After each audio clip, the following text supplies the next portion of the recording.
Welcome to another episode of Pels and the Blender. It's your boy Davis coming to y'all on this Thursday morning. I started the episode kind of early today because listen, I got a little bit of time pretty much, and I kind of got a lot that I personally want to discuss. So I just kind of want to get right to it, and I want to have a good bit of time to pretty much express everything that I want to express in this episode. So couple things then came out. We still waiting on the well, what's good, bro? Appreciate y'all for tapping in for sure. Appreciate y'all. We still hold on, man. Let me do something real quick. Boom. It should still be running. All right, we still good. All right, man. Yeah, I just kind of wanted to have enough time to go through a lot of what was going on. You seen shout out to Bryson, man. Bryson got hired in Chicago, and with that happening, what's your final prediction on a coaching hire? Whenever, bro, I'm my prediction is Rondo. I think it's gonna be Rondo. The longer it plays out, is the more people kind of get away from it. They think it's gonna either be Mosley, maybe even Darvin. Personally, I think it's gonna be Rondo. I think it get announced tomorrow. But we kind of on clockwise right now. That it could happen any moment. Like any moment, they could be. You kind of gotta still scroll on Twitter or wherever you go to get your information, because literally at any second they could drop that information. Whoa, what's good, Lee? What's good, everybody? Appreciate y'all as y'all start to kind of file into the episode, bro. But like, I just, man, I'm going through a form of PTSD, a form of depression right now, dealing with the Pels. And I had like a little mini relapse the other day when David Griffin spoke for David. I don't know if y'all know, David Griffin did an interview. They called David Griffin up, to kind of ask him about Bryson. And again, shout out to Bryson, very talented brother. Congratulations to that dude and all his success. Worked his way up through the ranks, and that's all you really can ask for, right? But they called David Griffin up to talk about Bryson, and it really just made me understand personally, like from a personal level, why the team had been shit, in my opinion, throughout these seasons. While some people may disagree and say, whoa, what's good, Fist of the Black Star? Like, a lot of people may say, well, we've had talented rosters and we've had this, and it was stars, wasn't stars. And a lot of that is true, right? A lot of it is true. One, I'll say I don't like, after going back and looking at it, I feel like there were plenty of mistakes made up until like whatever mistakes were made. I guess people can pick and choose what's what, right? I'm just gonna go for me, like the things that kind of have me, I guess, in a state of depression when thinking about this team, and why people have hesitation in moments like right now, as we're waiting on them to announce. We're waiting on them to announce the coach.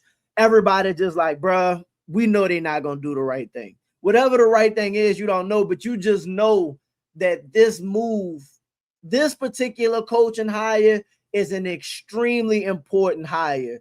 That could either set you up for the next, even if this coach isn't the coach that win the championship and you ultimately have to go a different direction. Like, I look at it like, and again, you put this out there and people don't credit Mark. People talk about a lot of the stuff that happened with Mark Jackson in Golden State. But to me, if you don't have the Mark Jackson experiences for Steph Curry, Draymond, and Clay, and what he instilled in those, what was it, 3 or 4 years, the playoff, like them not being a playoff team and then making the playoffs and all of that. If you do not have Mark Jackson, Steve Kerr is not as successful as Steve Kerr is. Like, every step matters, right?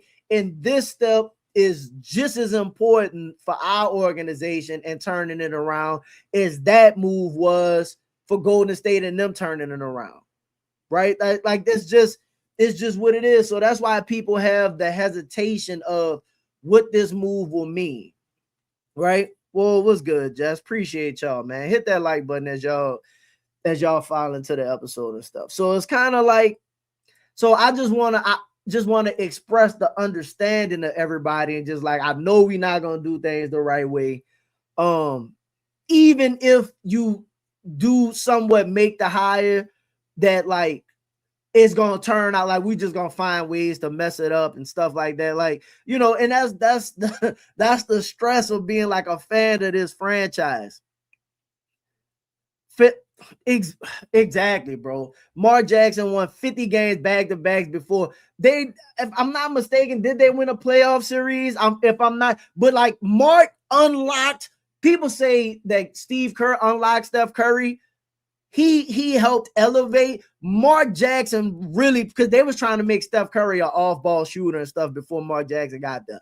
Mark Jackson got there and started preaching Steph Curry and Klay Thompson, the best backcourt in the NBA. Ain't nobody better than these dudes. It's a crime that Steph wasn't making the All-Star game. Or it's like it was a, bro, Mark Jackson was the one who helped establish that foundation. For whatever was going on behind the scenes or like whatever the situation was, like I remember the game where Houston was beating the brakes off them, was getting ready to break the NBA three-point record, and he was like, no, foul. We're not letting nobody break no records on us. So like you think about those when you talk about the toughness, the defense, Steph Curry having that fucking button, right? A lot of that came from his time being molded by Mark Jackson. And then Steve Kerr came in with a system and helped kind of refine it. And then that's when they took off. They were more polished. Steph had figured out his injuries, right? Like it was a lot that went into the Golden State dynasty becoming the Golden State dynasty. But you don't have, I don't care what nobody say, you don't have the Golden State dynasty without the Mark Jackson years. Like that's just to me, that's just a fact. But you'll hear people talk about the shit that happened behind the scene. And like, I'm not saying Mark Jackson was the great person, but what were they before Mark Jackson? And you had to go through a point of rebuild, and he was the dude they started with. So like that's kind of where I'm at. And it's not a Warriors pod or nothing like that.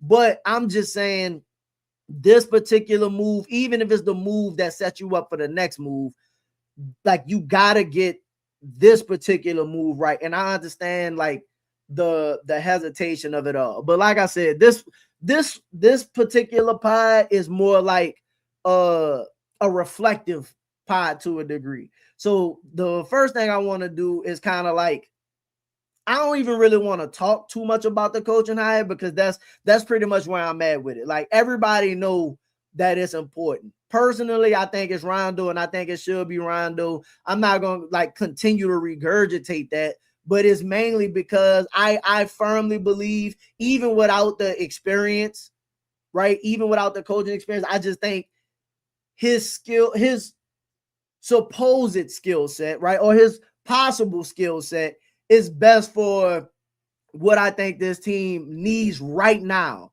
Like, even if you don't necessarily win games, I think what Rondo would instill right now is what it is that you would need to be able to cultivate like a successful franchise moving forward, right? Like it might not always necessarily produce the games, but they're talking about the culture, learning to like being able to like break down film, like having somebody like Rondo in the building just benefits everybody.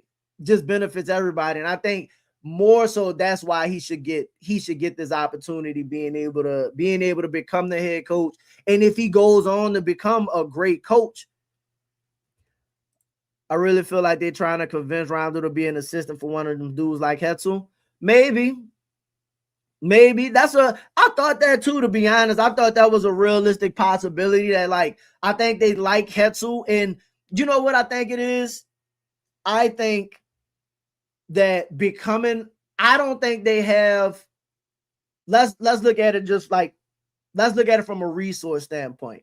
I don't know what the money is. Like, right? I don't know what the money is. And maybe they really want Mosley or maybe they want Ham or something, but whoever it is they want. Let's say they want one of the head coaches, but you don't want to let Rondo leave the building. I personally think it's similar to what happened in the draft, right? I think they really, really loved Jeremiah Fierce and Derek Queen. I think they targeted both of them and they truly love them. I think they got at least 2 candidates that they want to hire as the head coach, but that's not how it worked. The difference with the draft is you can damn near move hell or high water to get your guys, right? Or to get in a position to get who you want, unless somebody obviously would have drafted them first.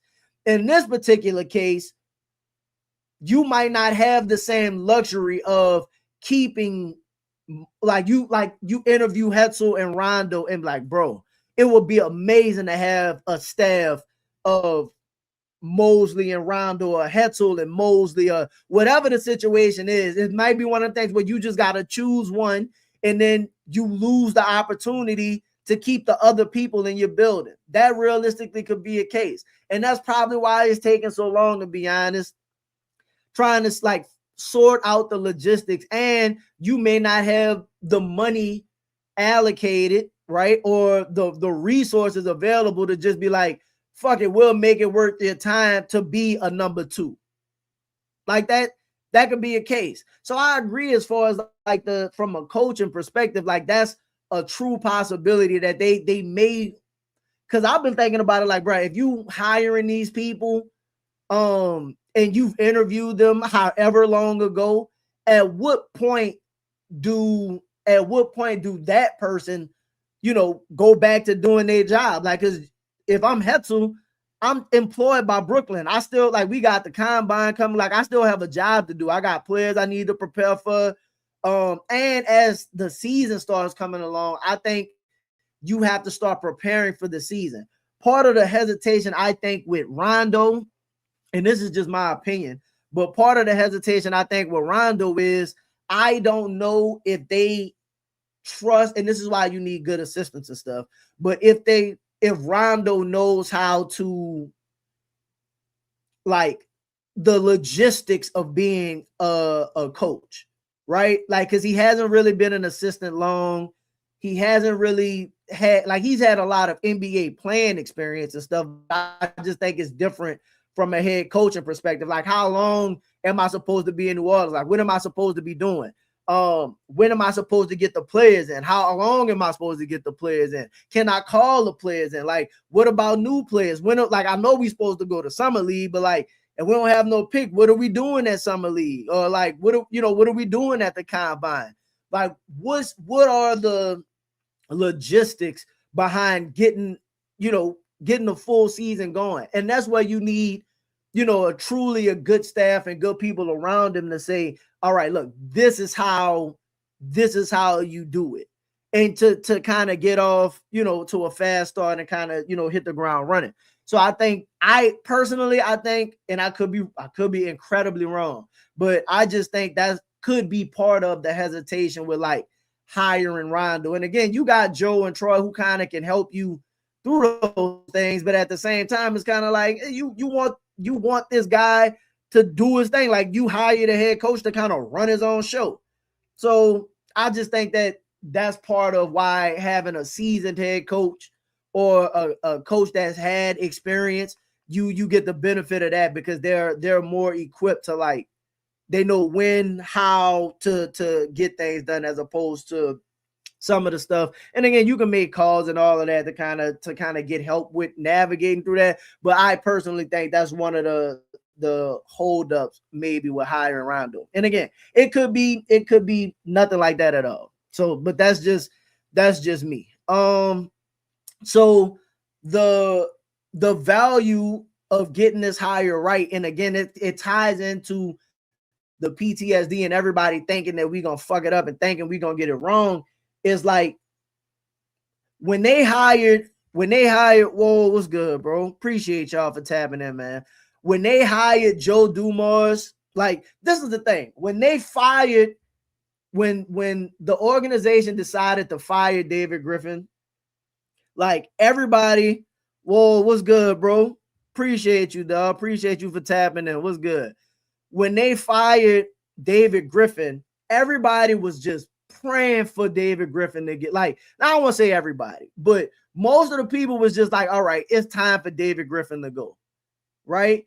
And then when they hired Joe, everybody was just kind of like giving backlash on hiring Joe. It's like, well, they didn't do no real process, and they didn't do this, and they didn't do that.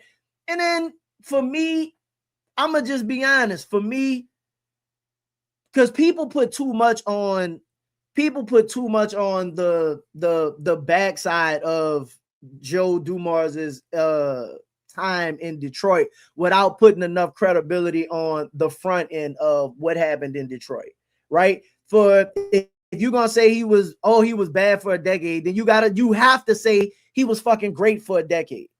That's first. Watch Joe come out the blue with somebody nobody expects, like Phil Jackson, bro. That'll be. I think Rondo. Listen, I really think if the hire is Rondo, I think Rondo is one of those type of hires. Nobody, as much as Rondo's been like talked about, nobody actually expect us to hire Rondo. So I think it would be that type of hire. Like I think you would get that kind of credibility for the hire. So but talking about like Joe and Troy when they came in, a lot of people just didn't like the way that Joe and Troy came in. And I think part of it is you just had a negative connotation to the way that he was replaced. The last thing you saw, it's like if they were to hire Mosley, for example, you just saw Mosley lose in the first round of, like, you just seen him blow a 3-1 lead, right? So the last thing you remember is Mosley blowing a 3-1 lead. Not forgetting that, like not remembering that Mosley had made I think they made the playoffs 3 years in a row, right? Made the playoffs 3 years in a row. They had the one, like we know what it was like playing against one seeds, right? The 2 times the Pelicans made the playoffs in the recent time they had to go against one seeds. One time you got swept, the other time you got 4-2, and there was never a point where you felt like you was going to win the series. So you just got the recent experience of what happened with Jamal Mosley.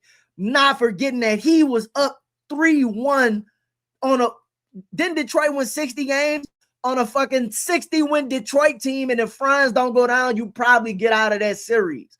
Like Jamal Mosley, and I'm not even like rooting for Jamal Mosley to get the job, but I'm just saying, similarly, like Jamal Mosley is realistically not a coach that you would be able to hire unless, like, that's not a coach that you would be able to hire under the circumstances. It's the same thing as like distressed assets, bro. Same thing as like distressed assets. Phil, just him interviewing Rondo may be happy they're doing due diligence. Exactly. That's another thing too. Even if they don't hire Rondo, the fact that they brought Rondo in and it was it's understood that there's true consideration, you got to give credit to that. You got to give credit to that. And he did it while the best. Bro, we couldn't win regular season. Listen, listen, I'm being serious. When they played their first game, when they lost their first playing game, I don't like Jamal Mosley's style of coaching. That's why I personally don't like Jamal Mosley's style of coaching. It's not to say that he's not a good coach, though. But this is just for the people that's like frowning on, if they fucking hired Jamal Mosley. Dog, do y'all remember what the Charlotte Hornets were at the time of them? Like, you just know they're not in the playoffs. That was the highest team the second half of the season. They just had that great game against Miami, right? One of the highest offenses in the league. LaMelo had been like the Hornets had been rolling. And the fucking in the Magic beat the piss out that team. And was it in Charlotte? Was it in Charlotte? I can't remember if it was. No, I think it was in Orlando. I'm not sure. But they beat the brakes off of Charlotte just to get into the playoffs. Like, destroyed them. You don't get no credit for that? Just because they blew the 3-1 lead? They got people saying if we hire Mosley, we might as well keep Borrego. Bro, again, I don't want to continue to diminish Borrego, right? Because I done enough of that throughout the season. But Jamal Mosley is a significantly better coach than James Borrego. in my opinion. Like, I don't even know if it's opinion at this point. I don't know if it's opinion. Like, if you look at the record says differently, right? And then you talk about, okay, the Hornets, their offense was steadily increasing and getting better and better. Okay, but like, what did it lead you to? Like, even if they increased the wins, like, what did it lead you to? You can see teams, like, I'm not saying that everything got to happen overnight, right? I'm not saying everything happens overnight. But and when Borrego was in Charlotte, they ended up coming in with the play. They had one play-in game that they didn't win, so he never made the playoffs. I understand that. But I'm saying, and Charlotte was going through a rebuild. But you seen teams in Charlotte make the playoffs, right? For as much as we want to talk about Willie Green, and Willie Green was not a great coach. Still made the playoffs twice, got 49 wins, bro. He took a team that started off 2-12. Them dudes turned it around, got in the playoffs. His first year. Didn't know shit. So if Willie Green didn't know nothing, like, right, didn't know anything, he had he had fucking BI, and at some point they ended up, even before they traded for CJ, if you remember, the arc of the team had started, they started trending upwards, right? They started playing significantly better towards the end of that season. Zion wouldn't have either, right? Zion wouldn't have either, missed that whole season pretty much, and they get into the playoffs. Come on, dog. So, like, to say, in my opinion, to say Borrego did a good job, I just don't think it's accurate. I just don't think it's accurate. Personally, like, you did better than what it was you were expecting, because these dudes was getting fucking blasted, right? But Willie last year won 21 games. They was quitting on him last year, and they were injured the whole season. They were injured the entire season year before. Willie still won 21 games with that, like, damn near no Zion. Trey missed a lot. Herb missed a lot, right? DeJounte missed damn near the whole season. CJ missed a bunch of time. So CJ wasn't here, and you decided to bench Jordan Poole. Ain't nobody tell you to bench that. You had Zion for damn near like one of his healthiest seasons. Trey Murphy was there. Herb was there. Sadiq Bey was there. Ain't nobody tell you Jeremiah Fierce played the whole season. Queen was there the whole season.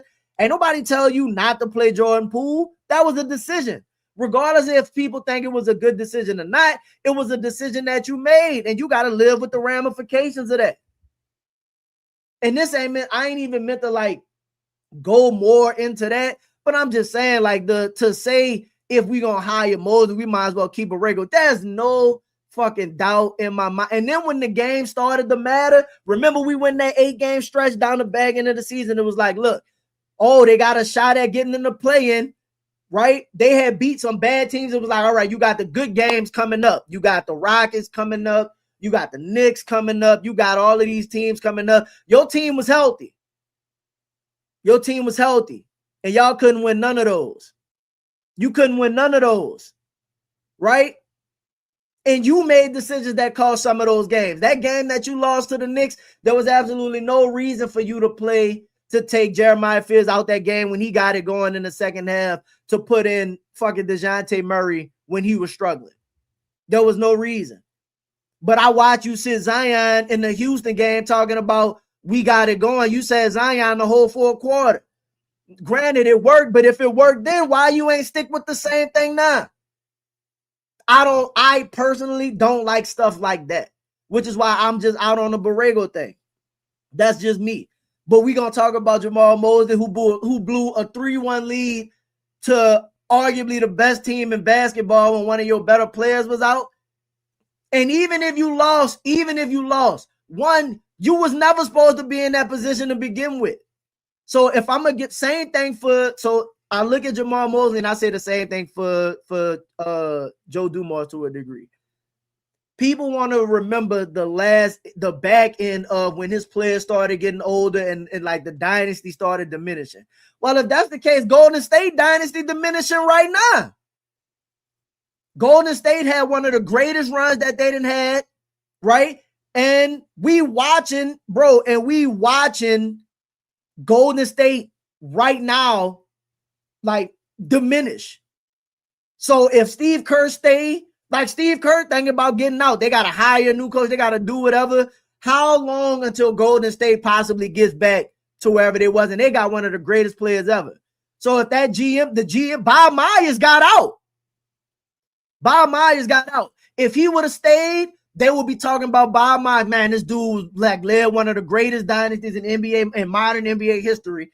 And if he would have stayed, he'd be getting shit on right now too. Or he ain't doing enough. They're making a lot of bad moves. They didn't draft well. That's how it go. That's how it go. People be wanting to, I don't want to say rewrite history, but like me personally, you got to take everything in context. So yeah, I think Joe Dumars on the back end had some rough times. You might have made some bad decisions, but you still on the front end of that with one of, like, when you got it cooking, you was one of the greatest GMs we had seen. Come on, man. That Zion off the bench killed me. And they did it way too long. Dog, Zion was coming off the bench, and maybe it was for health reasons. This is another thing too. And this is why I got the PTSD. We be like, well, just keep Borrego. So we're going to bring Zion off the bench, right? Herb Jones, one of those, like, just, dog, I don't care what nobody say about, like, the Herb numbers. When I watch Herb play, like, Herb need, like, when you watch the playoffs, Herb is a bench player, bro. Herb is a bench player. Like, it's just what it is. If that's the case, you got to be willing to put Herb on the bench, right? Jeremiah was starting, he went to the bench. Queen was starting, he went to the bench. Sadiq was starting, went to the bench, back to starting, right? Why the fuck Herb Jones can't go to the bench if it's for the betterment of the team? DeAndre Jordan was starting. DeAndre went from starting to not playing to playing to not playing. Like, what are we doing?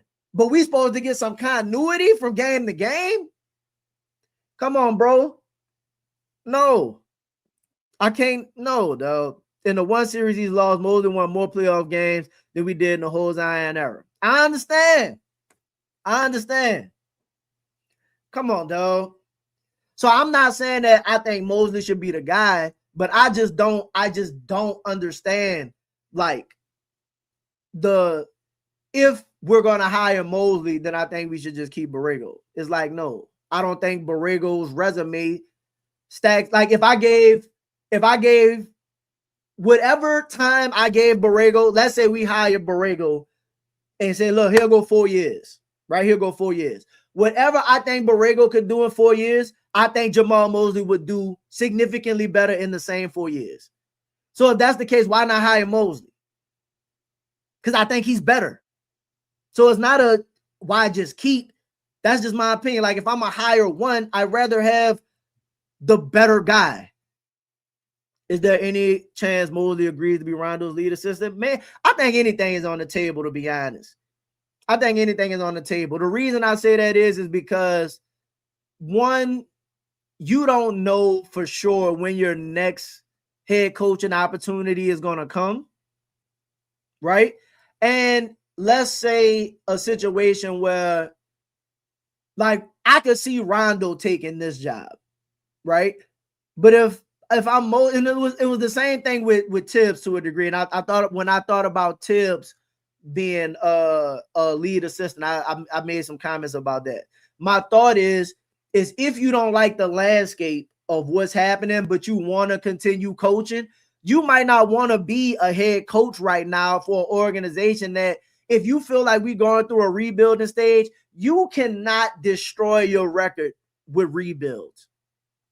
You cannot destroy, like, you can't. It's hard to get second and third jobs, especially if, when I pull up the coaching, you know what I mean, the coaching experience or the coaching track record, and it says you were there for 4 years, 3 of those years y'all were fucking awful, and then 1 year y'all was close to 500. Right? I know there's a lot of coaches that get fired, go back to assistant. They do. But because you gotta stay at one, you gotta stay connected to the game. You gotta stay sharp with your skills. That's first. Two, these dudes have worked their entire lives to be in these positions, right? Like you've worked your entire life to, if you wanted to be a coach, at least to be a coach on this level, working with the best of the best. And that's just what it is. So it's hard to just pass up on those kinds of opportunities. But if you were Jamal Mosley and you don't like the opportunities out there, it's not guaranteed you're going to get another opportunity. That's first. It's not guaranteed you're going to get another opportunity. Secondly, if you step away, people will tend to forget about you. Like out of sight, out of mind. The further you away from the game, people will fucking forget that you was a thing. Like, go sit away, go be Jamal Mosley and sit away for 3 seasons. Like, this shit will move on without you. You think somebody gonna come and just be like, I wonder what Jamal Mosley doing? No, you gotta be on somebody's like Dave Yeager, if I'm not mistaken, the dude that was the coach of the grit and grind. What was they? I might have to look this up because I don't really want to be wrong. The Grit and Grind Grizzlies, when he got let go for Taylor Jenkins, I am not mistaken, but I do not know if he went and got another job after that, like another head coaching job. I think he went to Sacramento right after. But it's hard to get jobs in the league. It's hard to get jobs in the league, bro. You got to stay connected. You got to stay around. That's first. So that's just, if not Rondo, who is your second choice for head coach? I personally want a first year, so I'll probably go Hetzel based off who they interviewed. So for me, it's going to either be Rondo or Hetzel. For me. And personally, I just think it's Rondo, and I want Rondo. I'm speaking that into existence. So again, we'll see. And I done kind of went on a tangent. We 30 minutes in. I ain't even get to pull up the fucking the David Griffin video, which, matter of fact, let me pull that up right now because that's mainly what I wanted to. I don't know if Sweeney even in the consideration no more. And I'll be honest, as good of a coach as they say Sweeney is, I don't know if I want Sweeney personally. I don't know if I want Sweeney personally, but I think if Sweeney is still available, which all of the reports pretty much are saying that Sweeney is not really in consideration for this job no more, then for me it's Rondo and then Hetzel. That's that. But I said all of this to say that, like, I have the PTSD, and then I was thinking about, like, listening, bruh. I was listening to this when David Griffin joined to talk about Bryson, and immediately, like, I wanted to fire him again. I felt lied to. I felt confused. Like, I just understand that, like, if this was the dude around, and it's not to say that Griffin was, I personally think he was terrible here because he was trying to do things so far away from the way he did it in Cleveland that I think he like overcorrected. And then for all of the great talent we had in the building, right? Everybody talking about how great Trajan is doing in fucking how great Trajan is doing in Detroit and how great Bryson is doing in Atlanta, which this is a thing too. Let's just for a second. I'm not saying that Bryson didn't do a good job in Atlanta this season, but I personally think it takes more than 1 year to determine if you've done a good job or not. That's just me. Right? I think it takes more than 1 season unless you win a championship, for how great it is or how bad it is to determine if you like have done a good job. Right? Bryson got that, and in 1 season, Atlanta was a playoff team. Right? Okay, Atlanta made the playoffs. And Bryson made some good moves. And Atlanta looks like they're in position, depending on where the pick fall and a lot of things happen, like to move forward and continue to progress. But we don't know what Atlanta is going to be. We don't know if in 2 or 3 years it's going to work out. When Trae Young made the Eastern Conference Finals, everybody thought Atlanta was about to ascend, and it didn't work out. And everybody talking like it's complete different, like a completely different narrative. So for as well as Bryson has done in his 1 year away, right? His 1 year away. Because again, if you look at the year he was the GM here, we were awful. We were awful. They all got relieved. He went to Atlanta. Atlanta had a good season. And then we'll see what he does with Chicago. But again, you're not going to even really be able to judge Chicago because he just said we're in a rebuild. And then rebuilds take however fucking long. So we don't know. Well, you got to wait and see if Bryson is truly great. And listen, bro, I'm not saying that he's not, but you have to wait and see. Same thing with Joe Dumars and them right now. You have to wait and see how this turns out. Because if fucking Jeremiah Fizz and Derek Queen become elite NBA players and they change the direction of the franchise, you might be upset, but it's going to be like, that was a good, not a good move, but you got your guys and it started to turn it around. If they hire the right coach, they can turn it around. Like, it's very easy to like judge based off what somebody has done or like just judge off a 1 year basis. But this is a long-term situation. You got to wait 2-3 years just to see what was going on. If you look at Willie Green, by year 3, Willie Green, you can argue was one of the better coaches in the league. 36 wins, 42 wins, 49 wins. They were ascending. So, I mean, come on. You got to wait and let this thing play out. That's first. And as far as Trajan, like, I think when Trajan had the benefit of Monty Williams being so bad that the owner had to bite the bullet and fire him. And JB Bickerstaff, who was damn near the coach of the year one of them 2 years, had got like it was an obvious hire. Now, I'm not saying that he could have messed it up because he could have, but let's give Trajan some time too. And also, Cade had been through, bro, people was like, not that before Cade had figured it out, Cade had a couple seasons where people was questioning what Cade was going to be. Jalen Duren before this year, people was questioning what they were going to be. Like, they just so happened to go through their rough times before you got them. Right? So that's kind of what it is. And you come in, you sprinkle in the right vets, boom, you got a team that's ready. But let's give Detroit some time too and see what they continue to do. Because it's very likely that you can have a 2-3 year run. You don't win a championship, you good. And then you could suck for the next 5 years, and then people going to talk about you like you Joe Dumars. Respectfully. And I ain't even saying that like negatively to Joe Dumars. What I'm saying is that Joe was so great, but all people talk about is, but you see what he did on the back end? Same thing with Mosley. Do you see what he did on the back end? It's like, come on, dog. You got to tell the whole story. That's just me.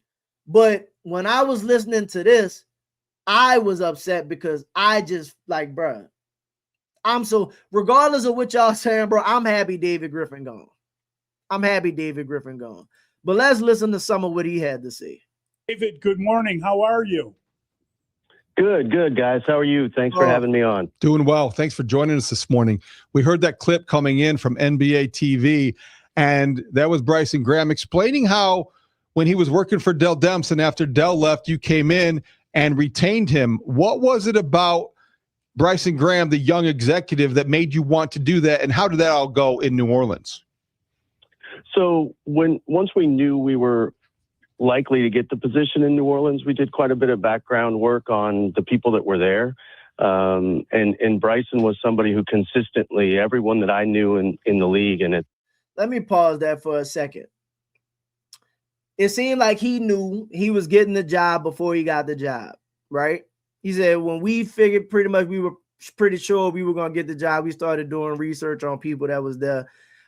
Similarly to what I think is possibly happening right now, I think they know who similarly what's happening right now. I think they know who the coach is, and they just doing the other due diligence hires or scouring around the league for the rest of the coaching staff. So to me, they might not be similar in that sense, but I just personally think that's a standard practice. Typically, before they knew Joe Dumars was the hire before he was announced. You knew Griffin was the hire before he was announced. They were looking at staff that they were going to keep and try and let go before he even got here. I think they know who the coach is, and they're looking at all of the other stuff before they make the announcement, so they have a plan of attack. At that point, I was already old and knew too many people. Everybody I knew had a really good feeling for Bryson, understood Bryson, and cared pretty deeply about him. And it's a rare thing, actually, to have virtually nobody say bad things about you when you're walking into a door. And once we got to spend the time on the road that he alluded to, I took over in late April, and our first charge was working on an Anthony Davis trade. And we ended up winning the lottery and had the first pick in the draft. So as we were going through the process of identifying sort of who those people were in the building, I spent an inordinate amount of time with Bryson. And eventually when we got Trajan in, Trajan did as well. And we were both really impressed with his understanding of players and more importantly, his understanding of process. Dell had already done a really good job of raising him from the time he was an intern. So imagine being able to build an app with your name on it just by thinking about it. Meet Base 44. It's amazing because he's 39 years old and now he gets this top job with the Bulls. Bro, that's a great point. Also, if all of the people that they talk about being great, right? All of the people they talk about being great, like some people say they don't think Steve Kerr is a good coach, but you got Steph Curry, right? Same thing with David Griffin. The thing that I give Griff credit for that he did not do here is he realized they had talent, they had a team, but they were constantly pushing the fucking chips to the table. They were doing everything they could to try to maximize, but they had somebody the way they had to, right? And I'm gonna continue to talk about this a little bit, but when we talk about the PTSD of all of this stuff, bro, Griffin did in my people he built good rosters. I personally think he continued to just one step, but never the all-in step, because you didn't want to be held accountable for people being like, oh, you really should be able to go. You really should be able to compete. I don't think you really want, he kept talking about building organically and making sure it happens the right way. No, I think you was buying, not saying that part of that's not true, but I think part of it is buying your time, because you don't want to when you have LeBron James or when you make certain moves that push the chips to the table, people are like, all right, it's time to go win. It's time to go do it. When you got CJ, you could have made moves out. You fucking got CJ and asked CJ to come do something he had never done before, on top of the players constantly getting hurt, that you had never thought about finding the supplemental pieces to replace what was being lost. Everybody can be like, oh, well, they had good rosters. They brought in Najee and they had Larry and all. And then no, you don't. In my opinion, I'm not saying that Najee wasn't a good piece, but Najee was an undrafted free agent that made something of himself and ended up being a piece for you. You're not accounting for, in your major rotation, Najee Marshall being what Najee Marshall was, right? Herb Jones, while Herb Jones was great in those first couple years, you never, in my opinion, somebody was arguing about Dyson, because I talk about Dyson not being a good pick, right? You didn't draft Dyson to be an off-ball defensive stopper. You drafted Dyson to be the point guard for this team, not knowing that he his limitations wouldn't allow him to be able to do that, right? You were trying to turn people into things they weren't equipped to be. That's why when they left, they had some success, because people put them in positions, like they were in a position to put them in positions that they were like would have been better served for their careers. David Griffin don't get no credit for that for me. From like that's just my opinion. Yes, your stars got to be stars, but if you had this much issues with the star, don't BS it. Make the move and move him. Just move him. The value was out the box. If you believe in Brandon like that, then just go ahead. We all in on Brandon. And you move Zion to whatever you're going to do, and you're going to get whatever you're going to get from him. Again, I'm a fan, dog. I'm a fan. I'm not no media person. Like, I'm not like a person that's like reporting on the team or nothing like that. That's not what I do. What I'm saying is when I'm watching this team and I assess what David Griffin was doing and the way he was going about it, like, I personally think you never had what it took to go all in and really say, this is our direction, this is our vision. This is what we believe and this is what we're doing, which is why the team never had an identity. That's why they never had an identity. And I don't think he was good. I don't think he was good at all. But, you know, you were kind of in the same boat. You were in 2003, you were how amazing is it that he started out as an intern? Got his first opportunity. He was 29 years old. Wow. And he was spectacularly good at it. And because we knew Sam, many of us that thought we were in that generation of guys to get opportunities, some of us were more willing to wait for our next one because we had so much confidence in Sam and knew that he was going to make the young first-time executive look very good. And so I think he certainly did that. And over the years, many first-time executives have thrived and been very successful. So I think if you look at what Charlotte's doing right now, if you look at what Trajan Langdon is doing in Detroit, you're seeing some young guys be very successful right away. And part of that is because our league has skewed younger, and you're seeing things that didn't used to matter as much when you were building rosters become far more important. And what Bryson has is an incredible eye for talent. Over a 6-year period, I think you saw the Pelicans have, by several metrics, the best draft record in the NBA, and Bryson gets an inordinate amount of the credit for that. Let me pause there for a second, because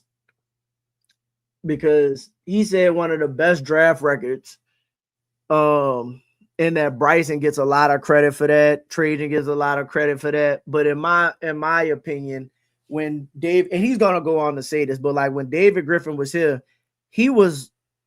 I think he was just in the, if Trajan is truly as good as he is and Bryson is as good as he is, then the reason that it failed here is that David Griffin, and this is the knockdown, David Griffin got in the way of letting those dudes win their jobs. It's always luck, bro. It's always luck.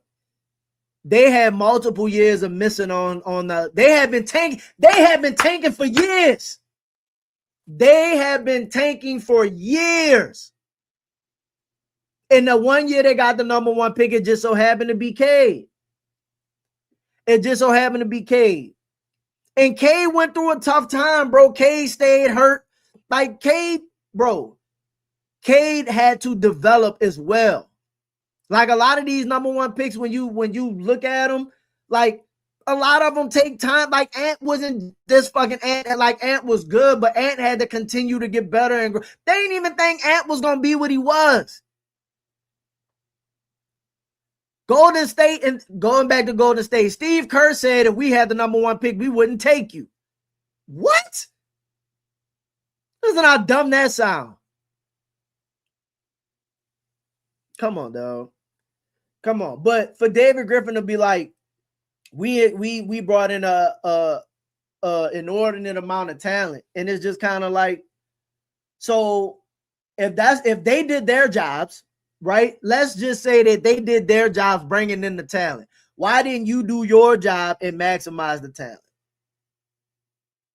I feel like you didn't do your job in maximizing the talent. And then people gonna point to the injuries. Yes, bad luck. But again, if Zion had, if you want to blame Zion for the consistency of being hurt and you betting on that, then I blame you still because you should have got out sooner.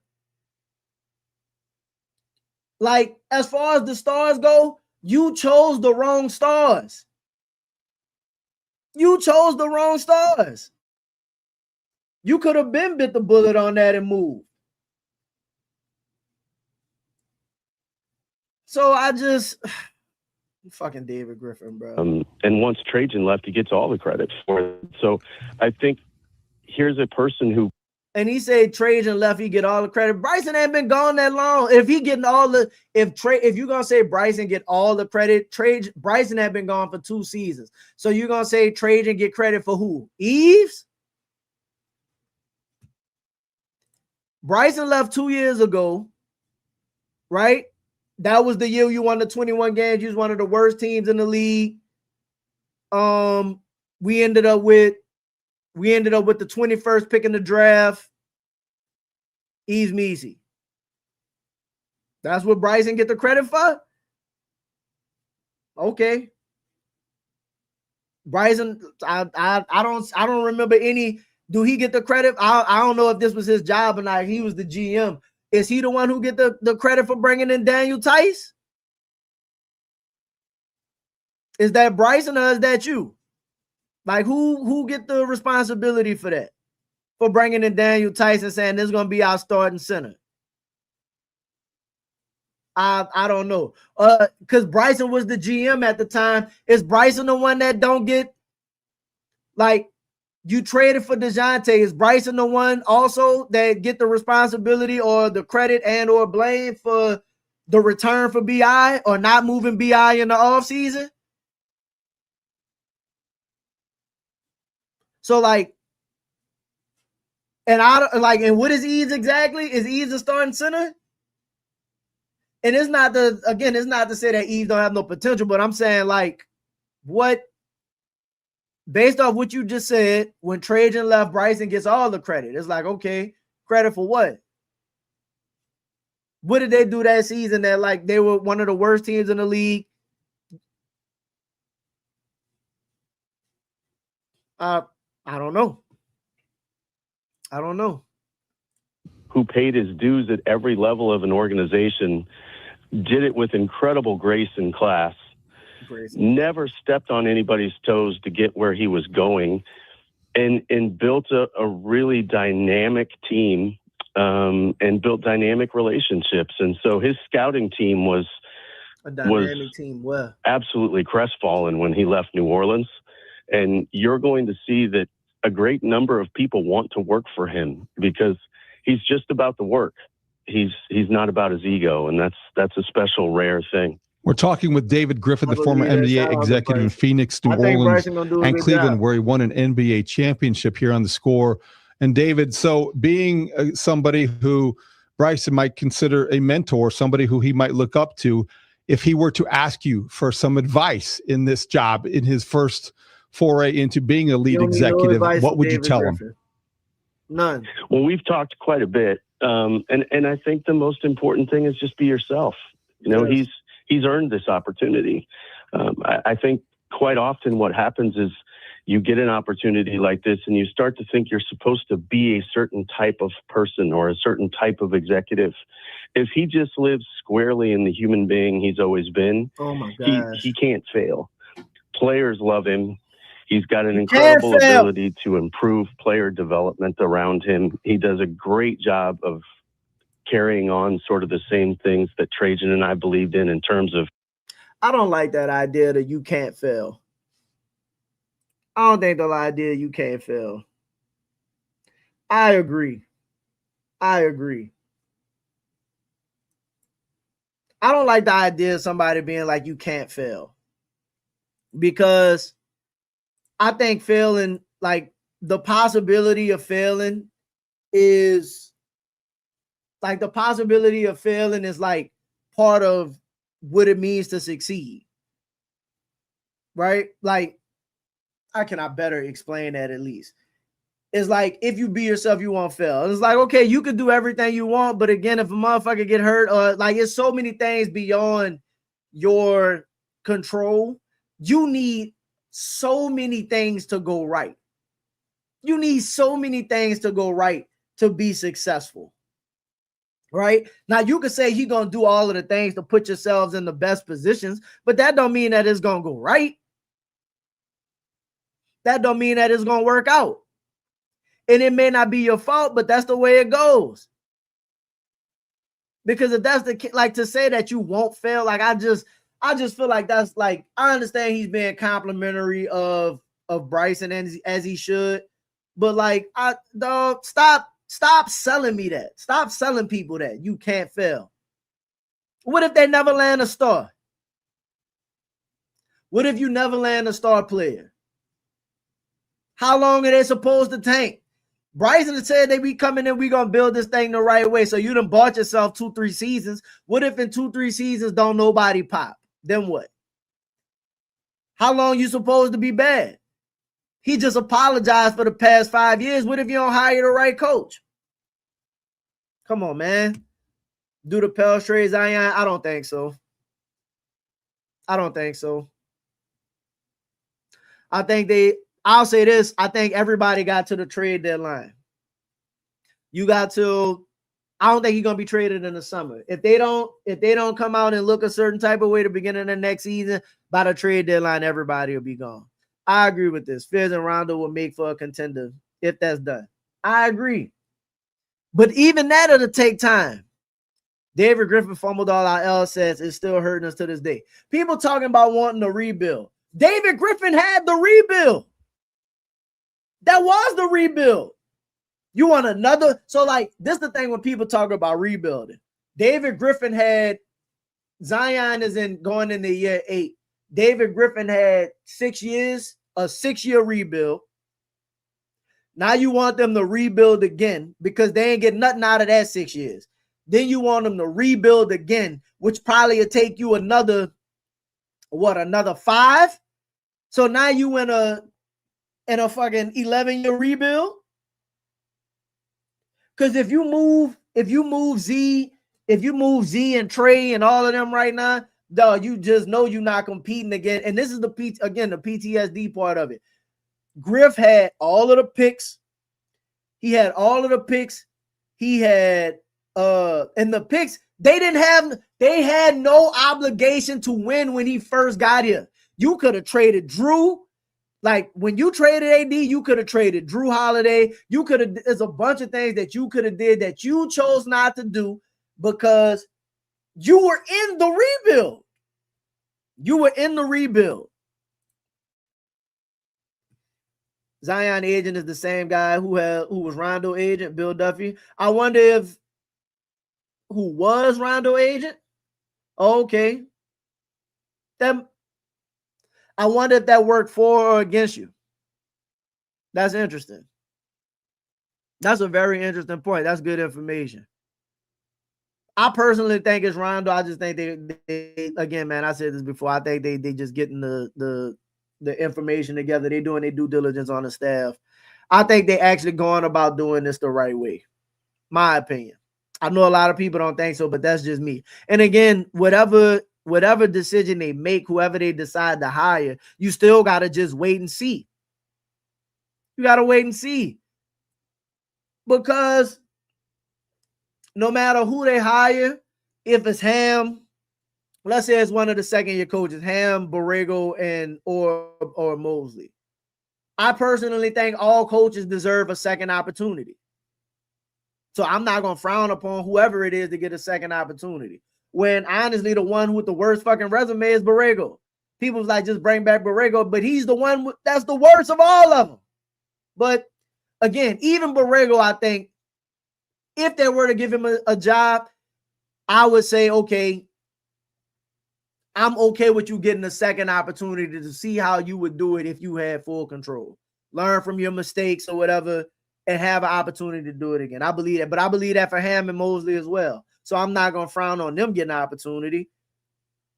And if it's one of the first years, I definitely believe in like bringing in some new blood. So that's just me. Dog, I don't know. I don't know. People got issues, I guess, with the coaching philosophies, the X's and O's and all of that. I don't know. Well, you said, well, he had LeBron and AD, and that's why they were successful. Okay, well, I ain't seen nobody else be as successful since then. Like with JJ last year, for JJ had Luka and LeBron last year, lost in the first round. Lost in the first round to a team that wasn't the champion. And then right now, it look like they're about to lose in the second round again. I understand they ain't dealt, but Darvin Ham dealt with injuries. AD was hurt a lot. Brian still was hurt. Austin Reeves was still a young player. It's not like the Lakers just had, it ain't like he had fucking prime Brian. Like, Brian is great, don't get me wrong, but he got like an older like 38-year-old Brian, 39-year-old Brian. Okay. And Anthony Davis, who's like, while still potentially great, but like Anthony Davis ain't the same Anthony Davis either. He been hurting in and out a lot. And it's not like that team just had talent all over the place. It's not the same team that won the championship. Other than Reeves, most people can't even name like the fourth and fifth players that was on those teams. Come on, dog. Like, come on, bro. He took him to the Western Conference. He took him to the Western Conference Finals, and they lost. Did they get swept? They got swept, but it was 4-1 to Denver, and then Denver was beating the brakes out of everybody that year. Okay. Again, I ain't seen Borrego. They all talk about Zion not made the playoffs. I ain't seen Borrego in the playoffs either. I at least know that Darvin Ham can win a series, 2 series. And they weren't even favored in those games either. So come on. I'm not saying Darvin should be the coach, but just kind of like, miss me with that. That's just me.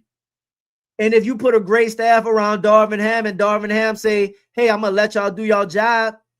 They just reported the other day that Chris Finch, who we all think is a great coach, at the end of those games and a lot of that, he let Micah Nori call the plays. So if Darvin Ham get a great assistant and he let that great assistant do his job, don't that reflect well on Darvin? Maybe he learned from that. You don't know. You just got to give it an opportunity. People just, we just kind of biased to how we feel. Rondo as a head coach and Darvin as an assistant defensive coach. No, it's a lot of ways that you can do this. But again, no matter who they hire, we won't know until it happens. Some people thought like certain things look like it might be a slam dunk hire and then it don't go well. They thought Mike Budenholzer was going to be a good hire in Phoenix and he got fired after 1 season and they looked terrible. And that was an established veteran coach that had won a championship. You're not mad at them for making the hire, but when they fire him after 1 year, it's just like you just never know. You never know. So that's just where I'm at. You kind of gotta wait and see and just, that's also part of not knowing like the development of people. You don't know what Darvin Ham been doing since then to make himself a better coach. I don't know if Willie Green gonna go on and be a good coach somewhere. Fuck, he got a better resume right now than Borrego. For all you want to say, he just does. That's just my opinion. The David Griffin interview was really frustrating for me. I just wasn't feeling it at all. The one thing I want to talk about also is what happened last season. Like, where did things go wrong last season? Because personally, Zion get a lot of pushback for like, oh, year 8, Zion didn't look the same and all of that. I personally think what went wrong, I agree that they should have fired Willie Green out the gate.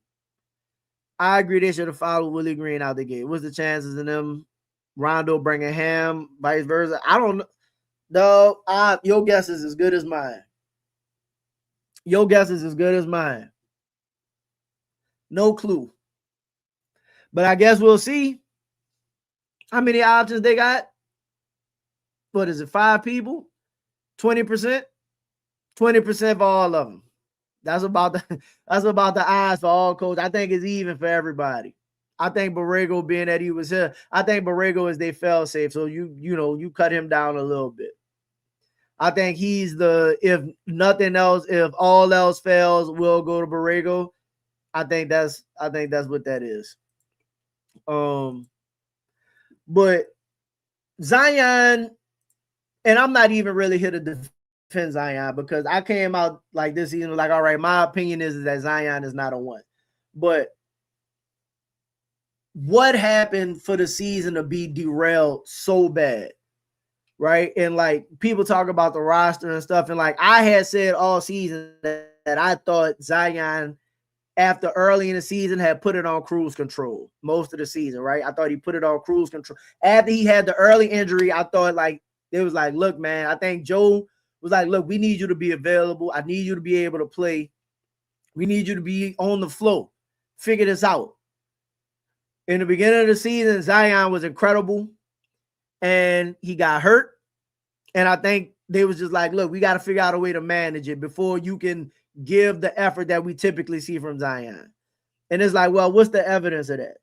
So I personally believe the biggest problem that the Pelicans had last season and why everything is looked at the way it is, and this the depressing part of it all, is that I think they actually could have been good last season. The problem is not necessarily the Willie Green fire, but they punted on what the team was supposed to be by fucking game 3, dog. By game 3, game 4. When the first 2 games, when you was like, look at the evidence. Let's look at the evidence. So in game 1, you had won no preseason games, nothing like that, right? So game 1, you on the road in Memphis. Though, look at Zion specifically. People was talking about the amount of shots. Zion played 33 minutes, had 21 shots, got to the line 12 times. He was 27, 9, and 5 with 5 steals. 27, 9, and 5 with 5 steals in that first game of the season. Right? Is that not the Zion that everybody thought they was going to get? That's around the shot attempts. That's around the free throws you wanted. The rebounding, they said he needed to up the rebounding. And again, this was against Jaren Jackson Jr. Was Jaren Jackson there? Hold on, let me check. Yeah, Jaren Jackson was there. Ja was there. They had most of their team. They didn't have Edie, right? Jordan Poole. For all of the stuff that when Jordan Poole was starting out the gate, remember Jordan Poole was having those hot first quarters and then getting benched for extended minutes by Willie Green. 17 points, 14 shots, was 3 for 7 from 3, 6 for 14 from the field. Not bad. Not bad. Trey was the one that had the bad game. Remember, Trey didn't start off too great. 5 for 15, 1 for 6, 13 points. Was better on the board, 7 rebounds. Everybody, look, they had a center. They were playing a center with Eves. I think Eves ended up getting hurt that game.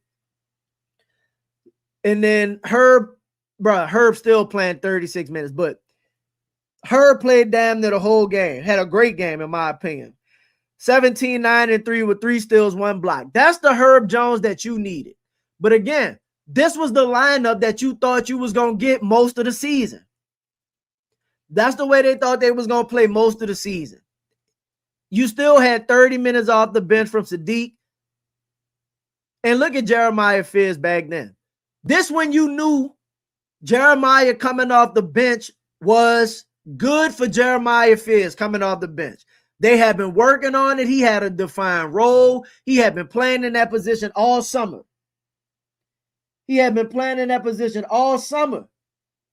Off the bench, first game, 18 minutes, 17 points, 7 for 10 from the field. 2 assists. He had some turnovers, but that's all right. First NBA game. That game go down to the wire. They blow a 20-point lead. Okay. That's game 1. On the road, happens. Ja was great. By the way, for those who being like, Ja don't have it. Ja went for 30. All we talk about for Herb Jones, Herb played 36 minutes. Most of that was guarding Ja. Fouled out the game. Ja had 35 on 13 for 20. 7 for 8 from the field in less than 30 minutes. Okay. Best defender on the team. Gotta have him. But all right, let's move on. I thought that was what you expected from the team, right? That was your starting lineup. You worked on it in the summer. You had some space, and Trey had a bad game. You blew a 20-point lead. Willie and Jordan Poole obviously was having some issues because he would go on to bench him not long after. But remember, that's when he was getting those. Jordan Poole was great, 10 points first quarters, not playing the whole second quarter, play a little bit in the third, not play. Like, you could tell Willie had a affinity for Jeremiah Fears early and was like itching for the opportunity. But my issue is they punted on everything they was going to do the entire season early. So boom, game 2. Second game of the season, home opener. Zion don't have the goods, dog. People say Zion don't have the goods. Zion, 27 points, 10 rebounds, 7 assists, 3 steals. Remember that game, they said he wasn't shooting. Hit the pull-up midi at the end of the game. Remember, started the game off dunking on Wemby. Right now, at this point in the season, Zion is averaging, like in the first 2 games, dog, Zion is averaging 27, 10, and 6 with like 4 or 5 steals a game. 4 or 5 steals a game. On 4 steals a game. Played 33 minutes the first game, 37 minutes, played the OT. This is exact 16 free throw attempts. 16 free throw attempts. First game, he had 12 free throw attempts. So, like, when people was like, I don't know if Zion is still the guy or if Zion still got it in him, we saw Zion be the Zion. We saw him come into the season as the guy, being the guy. Jordan Poole, second game of the season, 21 points, 8 for 20, 3 for 9 from 3. Him and Trey wasn't shooting well in the beginning of the season. But again, 3 from 9 for 3. Trey was 3 for 8. They both struggled. Well, if you look at Trey numbers, it don't even look like he struggled. He had 24, 10, and 5. Even Trey was playing better with more spacing out there. Sadiq Bey started. Eves had got hurt. Oh, here they go with these fucking small lineups. Willie with the small lineup against one of the biggest teams in the league. Okay. Herb was terrible. That's when Jeremiah off the bench again. 29 minutes, 13 points, 3 for 4 from the free throw, 5 from 8 from the field. It was shown the recipe for you to compete. I don't think so, but I guess that would depend on expectations. Like, what did you expect? Like, until his career over, I think you can't say just yet. I'm personally gonna say no, because when the dude been on the court, like, he ain't been healthy, but when he on the court, he's just one of the most productive players in NBA history. That's just a fact. Like, his individual production is one of the most productive. Like, the dude, bro, the 20 straight games of like 20 or more, whatever, for a rookie, and then the 27 fucking 7 and 6, the percentage from the paint, no. For me, no. He got to get some more team success, of course. But after this particular game, is Ben Simmons a bust? Hell no. I don't think Ben Simmons is a bust. Ben Simmons got first team in all NBAs, multiple time All-Star. was like one of the best defensive players in the league. He might not have had an extended career, but I don't think Ben Simmons is a bust. I think people forget that Ben Simmons was one of the best players in the league for a while. Like, I don't know how you consider, like, I'm not going to say he was like top 5 or whatever, but like there was a time when Ben Simmons was really that dude. Right? It just didn't last that long.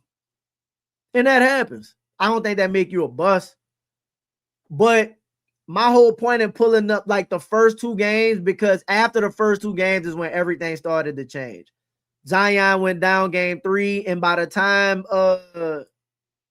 Zion went down game 3, and then after that it was Jordan Poole on the bench, and then Fizz was starting, and Fizz started so many amounts of games, and then they had quit on Willie Green. Like, even if you look at the games that they played after that, they were still competitive. They just couldn't get a win. Like, Jordan Poole went crazy in the Clipper game, went for 30, almost had and then Kawhi have a game winner. But they just started deviating so much from what they had been working on, the way it just destroyed the chemistry of the team. And then by the time Zion got back, I'm telling you, the priority was stay healthy. Stay healthy. So he stopped watch him play the first 2 games compared to the rest of the games. Look at the effort. And I think it was just like completely based on, listen, bro, we just got to figure out the body and getting you right, being able to survive one of these, survive the season. And then he still averaged 21 fucking, what did he average? 21, 5 and 5 or something like that. That's not great by his standards. But again, you had everything. You had rookie start, both of the rookies starting, and you had changes to the line. Like James, dog, I personally don't think James Borrego did a good job. Like, they had some things that they wanted to try and they wanted to do, but you trying to figure it out on the fly. I get it. But they were changing the lineups all the time. 1 minute Queen starting, 1 minute Queen not starting. 1 minute they playing through Queen, 1 minute they not. Then you trying to figure out fit. Like, it's a tough job, don't get me wrong, but you never committed to nothing. And again, nobody told you to bench Jordan Poole for that extended period of time and have to rely on Fizz so much. And if Poole was playing so bad, Herb was playing just as bad. You ain't cut his minutes at all. You ain't reduce his role. Hypocritical. BS to me. And that's the part that just had me just being like, I just kind of want to discuss that aspect of it, because that, like, when I think about what we could have been coming into the season and what it turned out being, that's the part that made me nervous. I know everybody want to like talk about the coaching hire and stuff like that and what's going to happen, but it's just kind of like, bro, we got so many things that's like echoing from the past, but it could be fine. Like, things could be okay.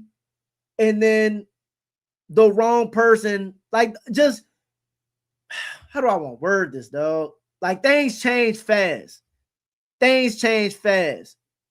Based on ego and opportunity. If James Borrego got this job, I do not trust, like, you would have to give him the opportunity, but I do not trust, based off what I've seen, that he would do a good job. I don't believe that he hold people accountable. I don't. I think he got favorites. And I ain't saying that that's not a thing, but if that's the case, then just stand on that.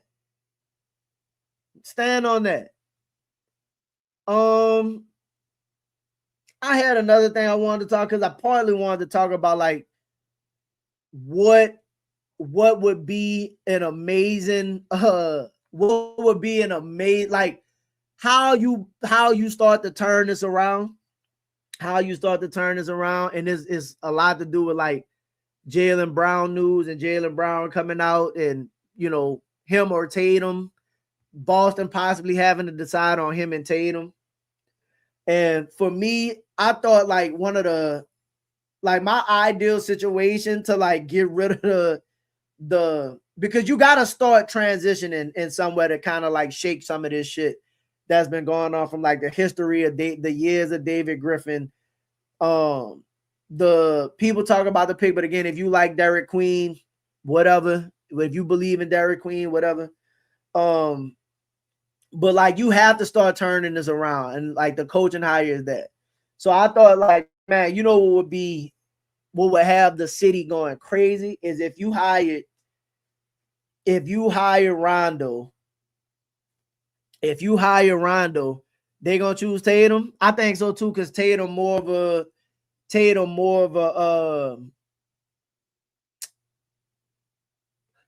ingratiates himself more with the front office and whatnot. You take Brown over Z. So this is that's part of what we wanted to talk about. So like for me, I'd hire Rondo.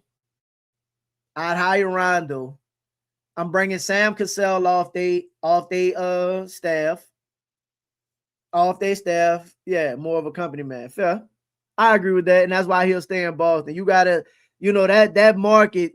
I don't think you could really be the main star and have a demeanor like Jaylen Brown or whatever. But Jaylen Brown will work here. But this is the thing. A lot of people talk about like, you'll take Brown over Z. So like, the question I guess I want to ask is, and I had this whole thought, but like, why would you take Brown over? Like, why would you move Zion for Jaylen Brown instead of moving Trey for Jaylen Brown? So the first question is who is the better player, Trey or Z? Right? I don't think it's a question. Like, I don't even think it's a question that Zion is a better player than Trey Murphy. And that's not to be disrespectful to Trey, but like, there's levels. And Trey, in his first opportunity to be like the number 2 option, struggled a little bit, right? There's no knock on that. I think Trey's still getting better, whatever. But if we just comparing Trey to Z, like Trey's skill set fits most teams, but like he's not a better player than Zion. So look, if Jaylen Brown gonna get you into the playoffs, who do you rather have as your number 2 player? Hypothetically, if we talking about you just got Jaylen Brown, who do you think is gonna be better as a number 2?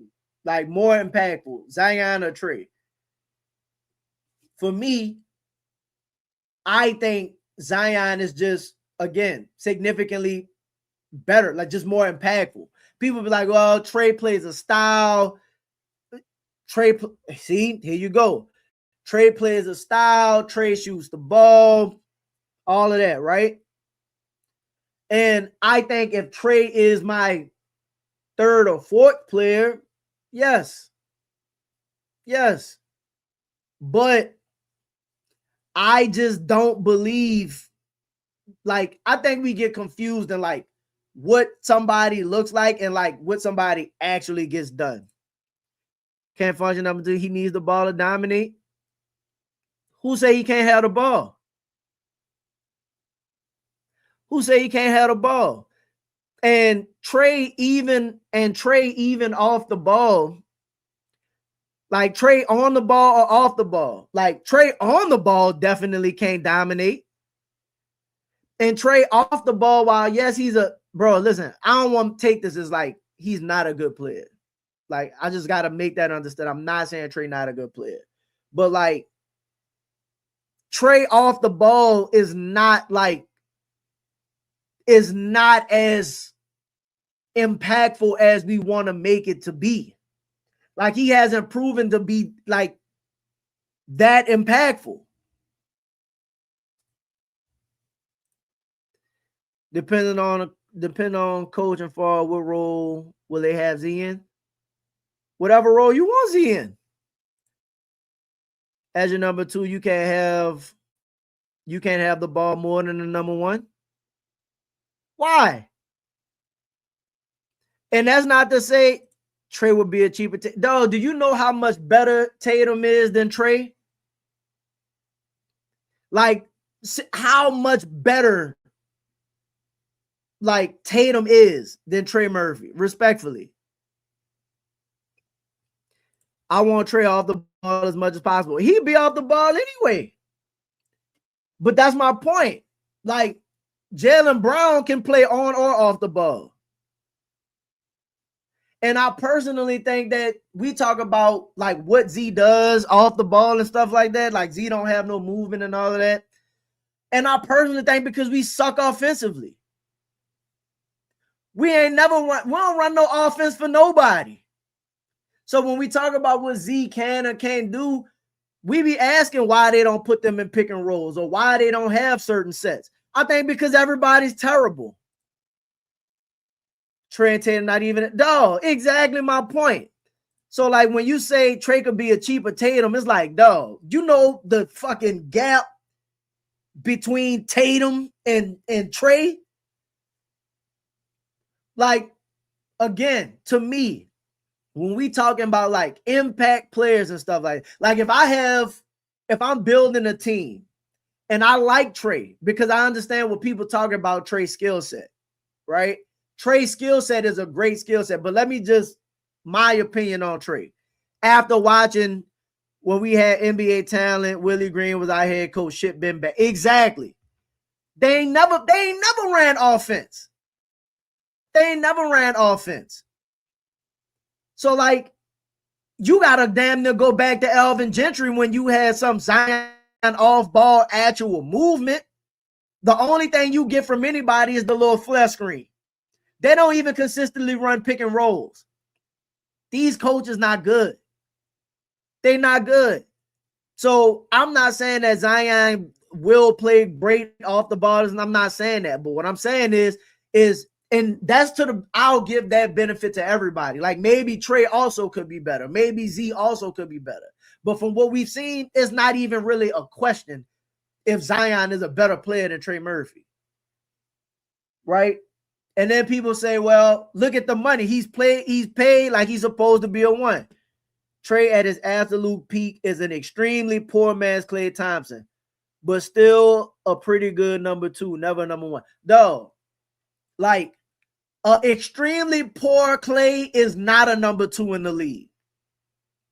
It's not a number two. Like, Klay was a true number two, but Klay is great. Like, an extremely poor Klay. Like, imagine Klay not, like, so for example, like Trey tall, right? And everybody talk about, like, his athleticism. But, like, Trey got to get significantly stronger because does Trey use his athleticism defensively? Let's ask that question. Does Trey use his athleticism defensively? How many blocks is for all the athleticism that especially if we break down Z and Trey? You say what you want about Z, but Z can defensively change a game. You see Z getting steals. You see Z blocking shots. Fuck, there's time where Z'll be defending the rim damn near. And he can sit down and guard. You got to add the when he want to caveat. But if we just talking player for player, like how often you see Trey defensively for as athletic as he is, just deterring shit at the rim. Or he ain't giving up no, like he guarding this man, he ain't giving up no layups. Right? Like come on, man. Only until this year we seen his athleticism through rebounding. And that's bad. You barely see that. Never. So again, I'm not trying to diminish Trey, but I'm just saying let's really consider what this would look like. What this would look like. Also, Trey offensively. When you talk about the skill set, yeah, Trey could shoot and Trey's athletic, right? And he's tall. Everybody say, hey, how often can you find a 6'10" athletic sniper? I agree. But the benefit of being 6'10" is realistically shooting over people. Right? 1, 2, they can't get to your jumper. Well, it don't matter if the only time you shoot your three is like a catch and shoot threes, or they got to be in transition. If that's the case, I could get Luke Kennard to do that. And obviously Trey is better than Luka Kennard. I'm not saying that, but I'm just saying, what's the point of being 6'10" if I'm not using it in the mid-range shooting over people? If I'm not posting people, Trey can't post nobody up. Even when he handles the ball, and I'm not like, he got to get better with his ball handling. This goes to the strength conversation. But like Trey, how often you just see Trey physically, like the 6'10" matters. Like the 6'10" don't really matter. And even when he drives, like you don't see him just driving, moving people out the way and just posterizing people, jump hooks over people, they too small. For Trey, it's like cuts, I could throw it at the rim for you. Cuts, I could throw it at the rim for you. You know what I'm saying? You might be able, it's not like he could get some putbacks and stuff, but it's not like he's just physically dominating at being 6'10" for all the athleticism. Like Trey he should be getting 8 to 9 rebounds a game based on the youth, the motor, the athleticism, all of that, dog. You just go be around. You should be able to do that. So don't tell me when I watch Z be, dog, for most of his career, just be the most physically dominating person, like one of the most physically imposing people on a court, like at a time. Like you have to guard Trey different. Don't get me wrong, but like I could just run Trey off the line. Dog, if you don't build the your whole defense got to be together to stop Z. Because if you put one, you got to have the center back there. You got to have the dude to pick him up full court. And that's just to stop the one thing that he's doing. And he still can live at the line and then block shots and do all of that other stuff. So I'm just, if we talking about Brown, JB, and if Trey got more value, it would probably take less to get JB as opposed to moving Z, who got lower value. Right?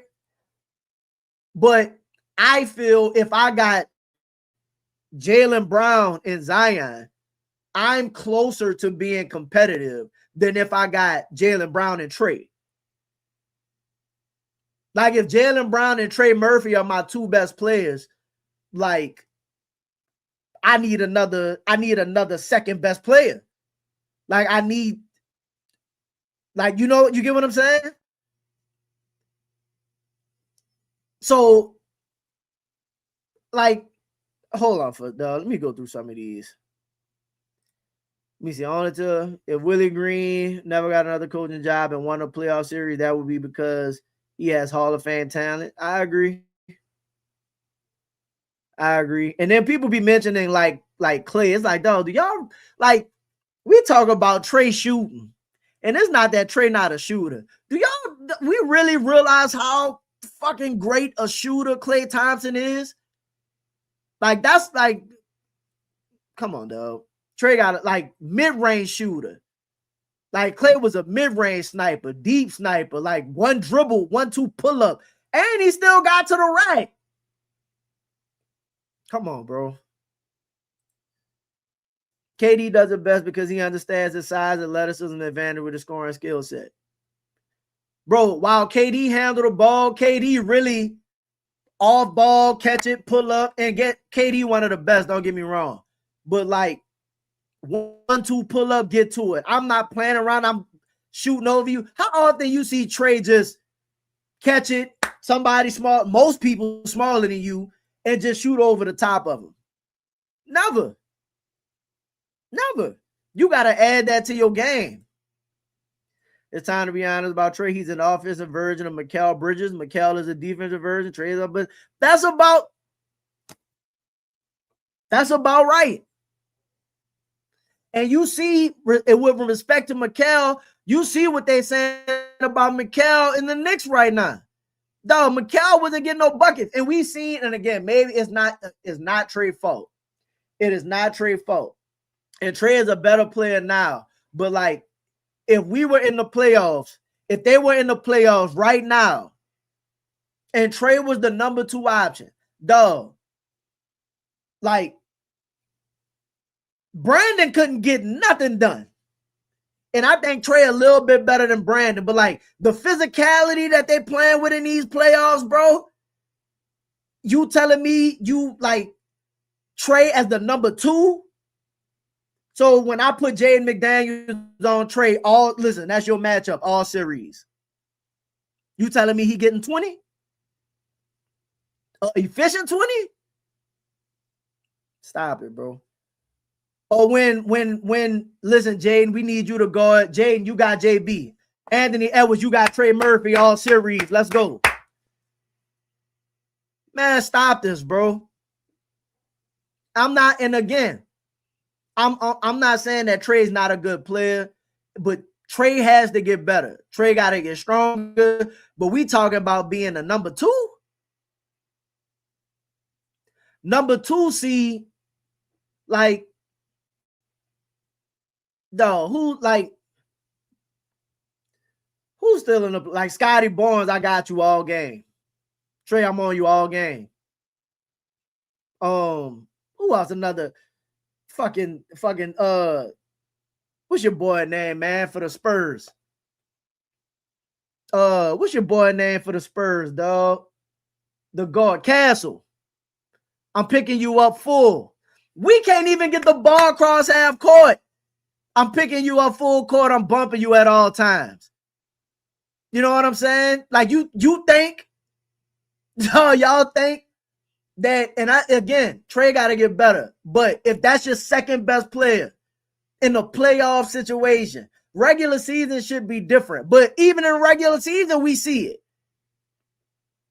Like if you playing Boston, like that's Jaylen Brown probably gonna guard Z, but that means you got at the time that's Drew Holiday on you all game.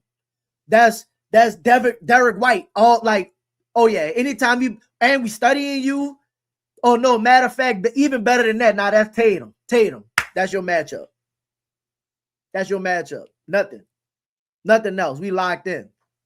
Man, come on, dog. I'm in. Where you at? I'm in. You got Trey all game. Okay. Okay. You gotta really think about this when we look at these, when we talk about like the skill sets and stuff. Like if you put, let's say you put those players on Zion.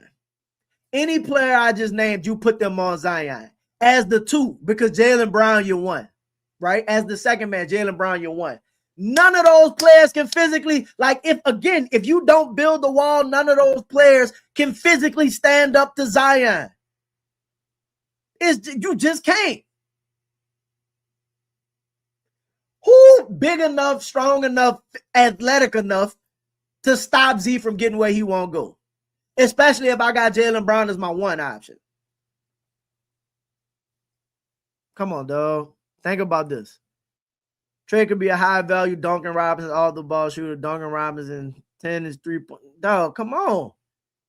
Come on, bro. And I'm not trying to diminish Trey. I think Trey has a high ceiling and like all, I really do. But if we talking about because acquiring a player like Jaylen Brown mean you going all in. That's how I look at it. What move makes you closer? Because if I trade Zion for Jaylen Brown, I still got to go find me a true 2. Now, if you talking about Mac, like Fear's going to come along or Queen going to come along, I still rather do that with Zion because now I got a 1, I got a 2, and I got a dude that like a 3 that might be a. Come on, bro. Could Trey do what Tobias Harris is doing? Second option on a deep playoff run that give you 20 points a night? I don't know.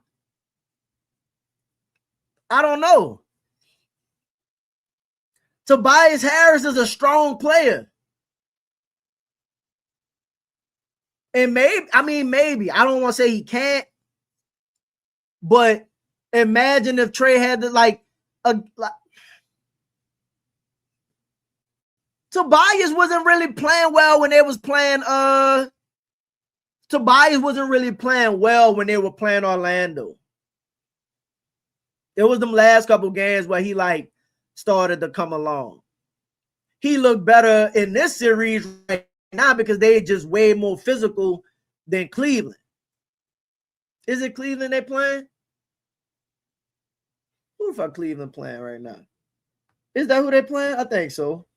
Yeah, because the Knicks playing the Sixers. They just way more physical than this team. They bullying them dudes.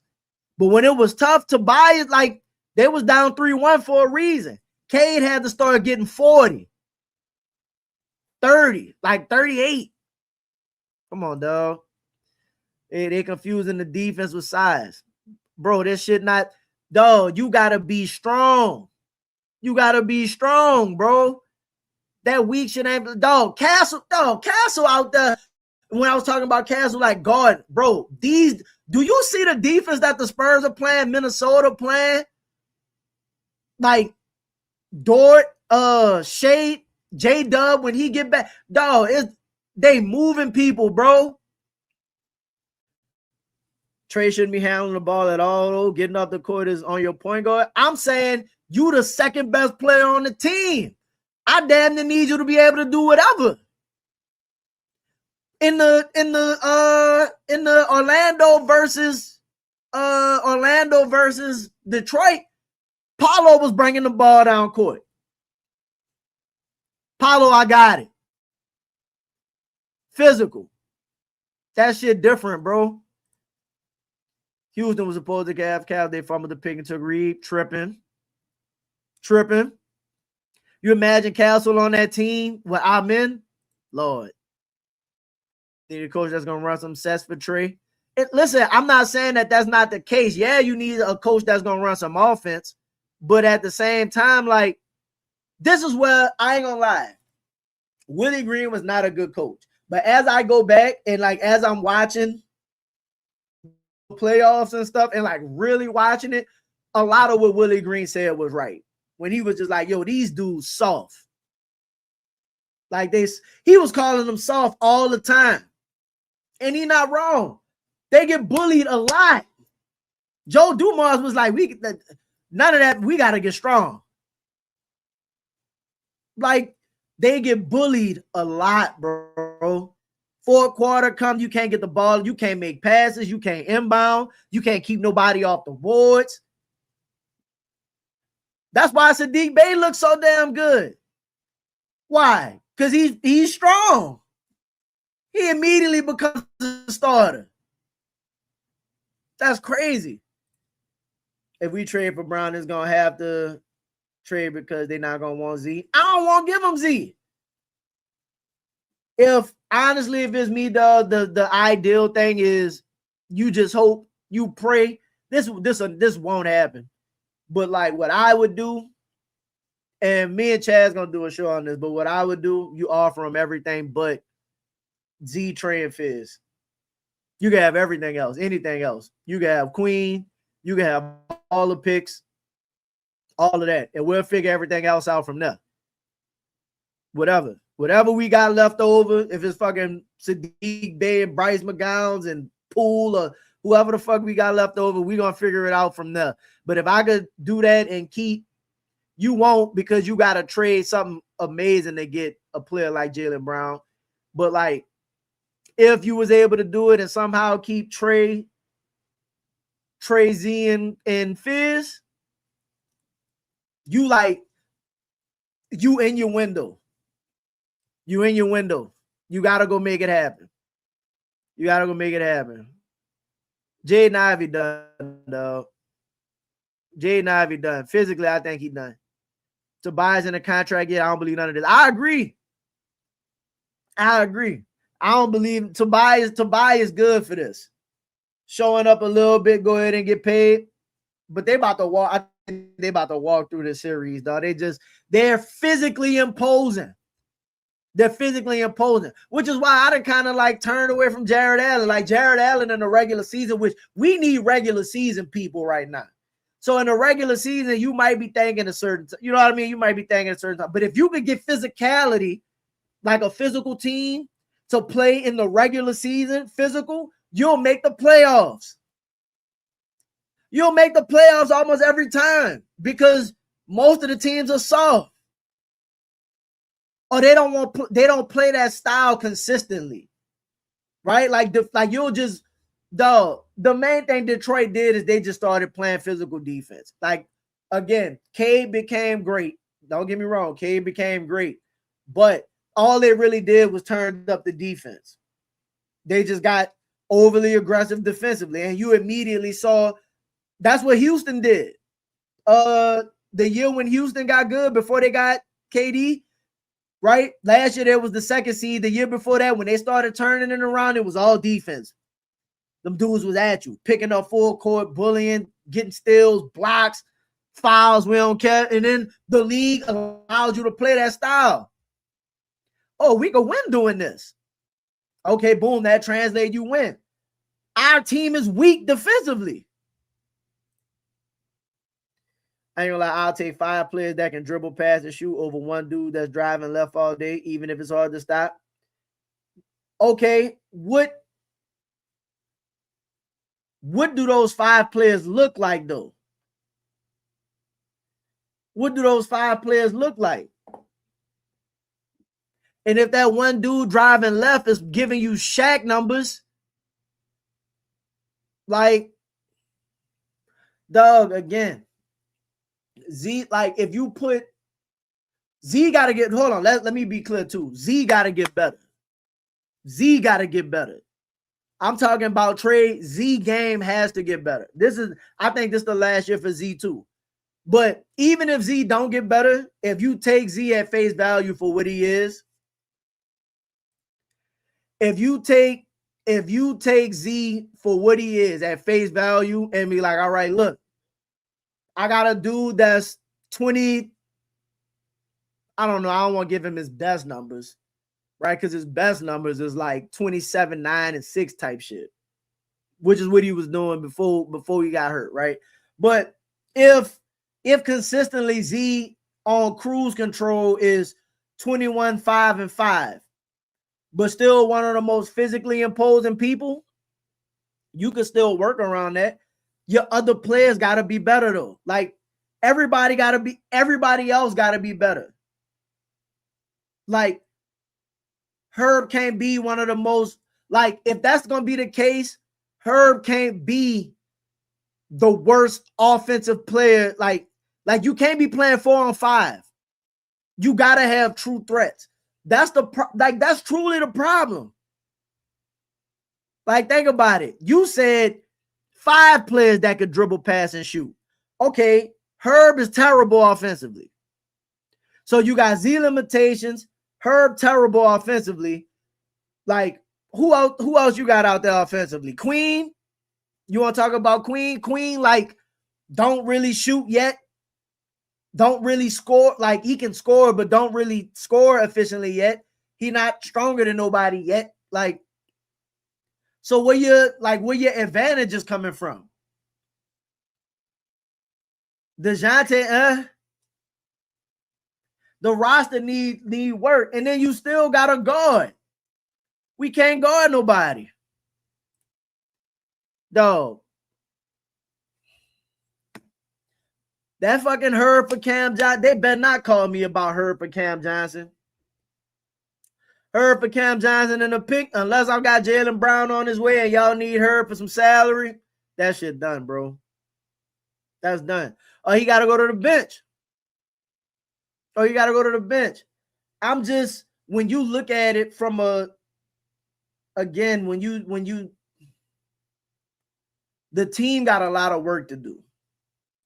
Physically, they got a lot of work to do. They're not strong enough. And then not only that, they're not well coached enough. I don't even think they know what, like, I think Joe Dumars is the first opportunity of them even knowing what they're somewhat supposed to be doing. I'll be honest. I think that's the first opportunity of them knowing what they're supposed to be doing. Because like Z, like I think they really came out and was like, look, bro, I know what you could do for us to like really compete. Again, the first 2 games, dog. The first 2 games, you should have won, but you up 20, dog. You up 20 on the road, and then you blow that because Willie Green's rotations. You know how many games we lost this year on rotation?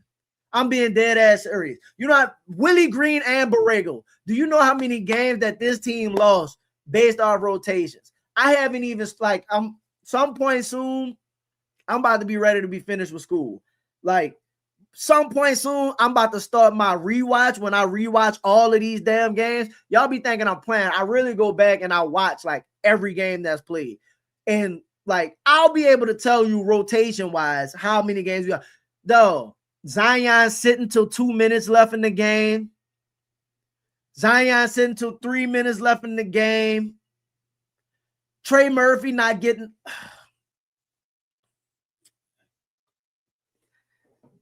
Hey, bro. Something. But again, you have to give, you got to give the regime time. The regime time. The coaching is going to matter. I think they'll do a good job with the coaching, to be honest. And I don't like, again, even if it's fucking Darvin Ham, bro. Even if it's Darvin Ham. Let me see who they put next to Darvin Ham. And if I gave Willie Green an opportunity, why I can't sit through Darvin Ham? Like, how much worse can they be? I'm going to be honest, how much worse can they be? Because at the end of the day, what's going to happen is if they're not good, the roster is blown up. And then you're in a rebuild. So then it don't matter if you win or lose. You're just trying to acquire draft picks anyway. Which is why I don't think the coach is going to be Darvin Ham. But that's just kind of where I'm at. I think that's why I think Rondo honestly makes the most sense. He'll fit no matter what it is you're trying to do. But if Z come up, people like, well, Zion don't be healthy. Bro, this the last year that you not playing shit. You figured out the health. Okay, boom. You said that's not a thing. Not freak injuries happen, right? That can happen to anybody. Freak injuries happen. But you got held accountable for getting your body together. Dog, I would consider Tiago. I ain't gonna lie. I'd have made the call. Especially, like, personally, I think Portland should have had that done. I would have, like, Tiago Splitter did a great job. Also, that's the benefit of having, another reason why I hire Rondo, that's the benefit of having, like, greatness in your building. Y'all been seeing how they said Greg Popovich sat through the film with the Spurs, right? Like, that's what happens when you got great people in your building. Having a fucking resource like Tim Duncan to lean on. Man, I had a terrible game one. Tim, what you think? Being able to lean on Tim Duncan, a David Robinson or one of them. Come on, bro. Stephen Castle get to call Bruce Bowen Bruce. How, like, if you want to call Bruce Bowen, Dylan Harper talking to Manu Ginobili, bro, you get Rondo and you have access to like a great player. And he was a different type of great player, but a great player that just like the way he can connect to you, the information that he has that most people just not gonna have. You gotta start just pouring that shit into the building. Rondo's the only coach available, I think, that can help Z expand his game. I can say this. I think he can expand his game in multiple ways. I think he'll expand his game by Zion actually getting better, and I think you'll see better utilization. I think you'll see Zion used in better ways. Whoa, what's good, bro? Appreciate y'all. If y'all ain't hit the like button, bro, hit the like button. I just think you could see a world where Rondo has Zion, forcing Zion to play multiple types of ways because you have to. I don't want to hear the excuses. It's because you have to. Right? This is what's going to make us better. We could call Speedy Claxton for Fizz. Bro, Rondo would be perfect. No, Rondo would just be so perfect for Fizz, bro. Also, people gave James Borrego credit for putting Fizz on the bench. I honestly give, like, we saw that if Fizz was on the bench most of the season, he was going to produce. I personally hold him accountable for starting him for so long. I think it's not saying that the starting didn't help, but when you was going on the losing streaks and all of that shit, like, you could have been made the decision that, like, listen, we need to bring this dude off the bench. Let me go back to what these dudes were doing when they were comfortable.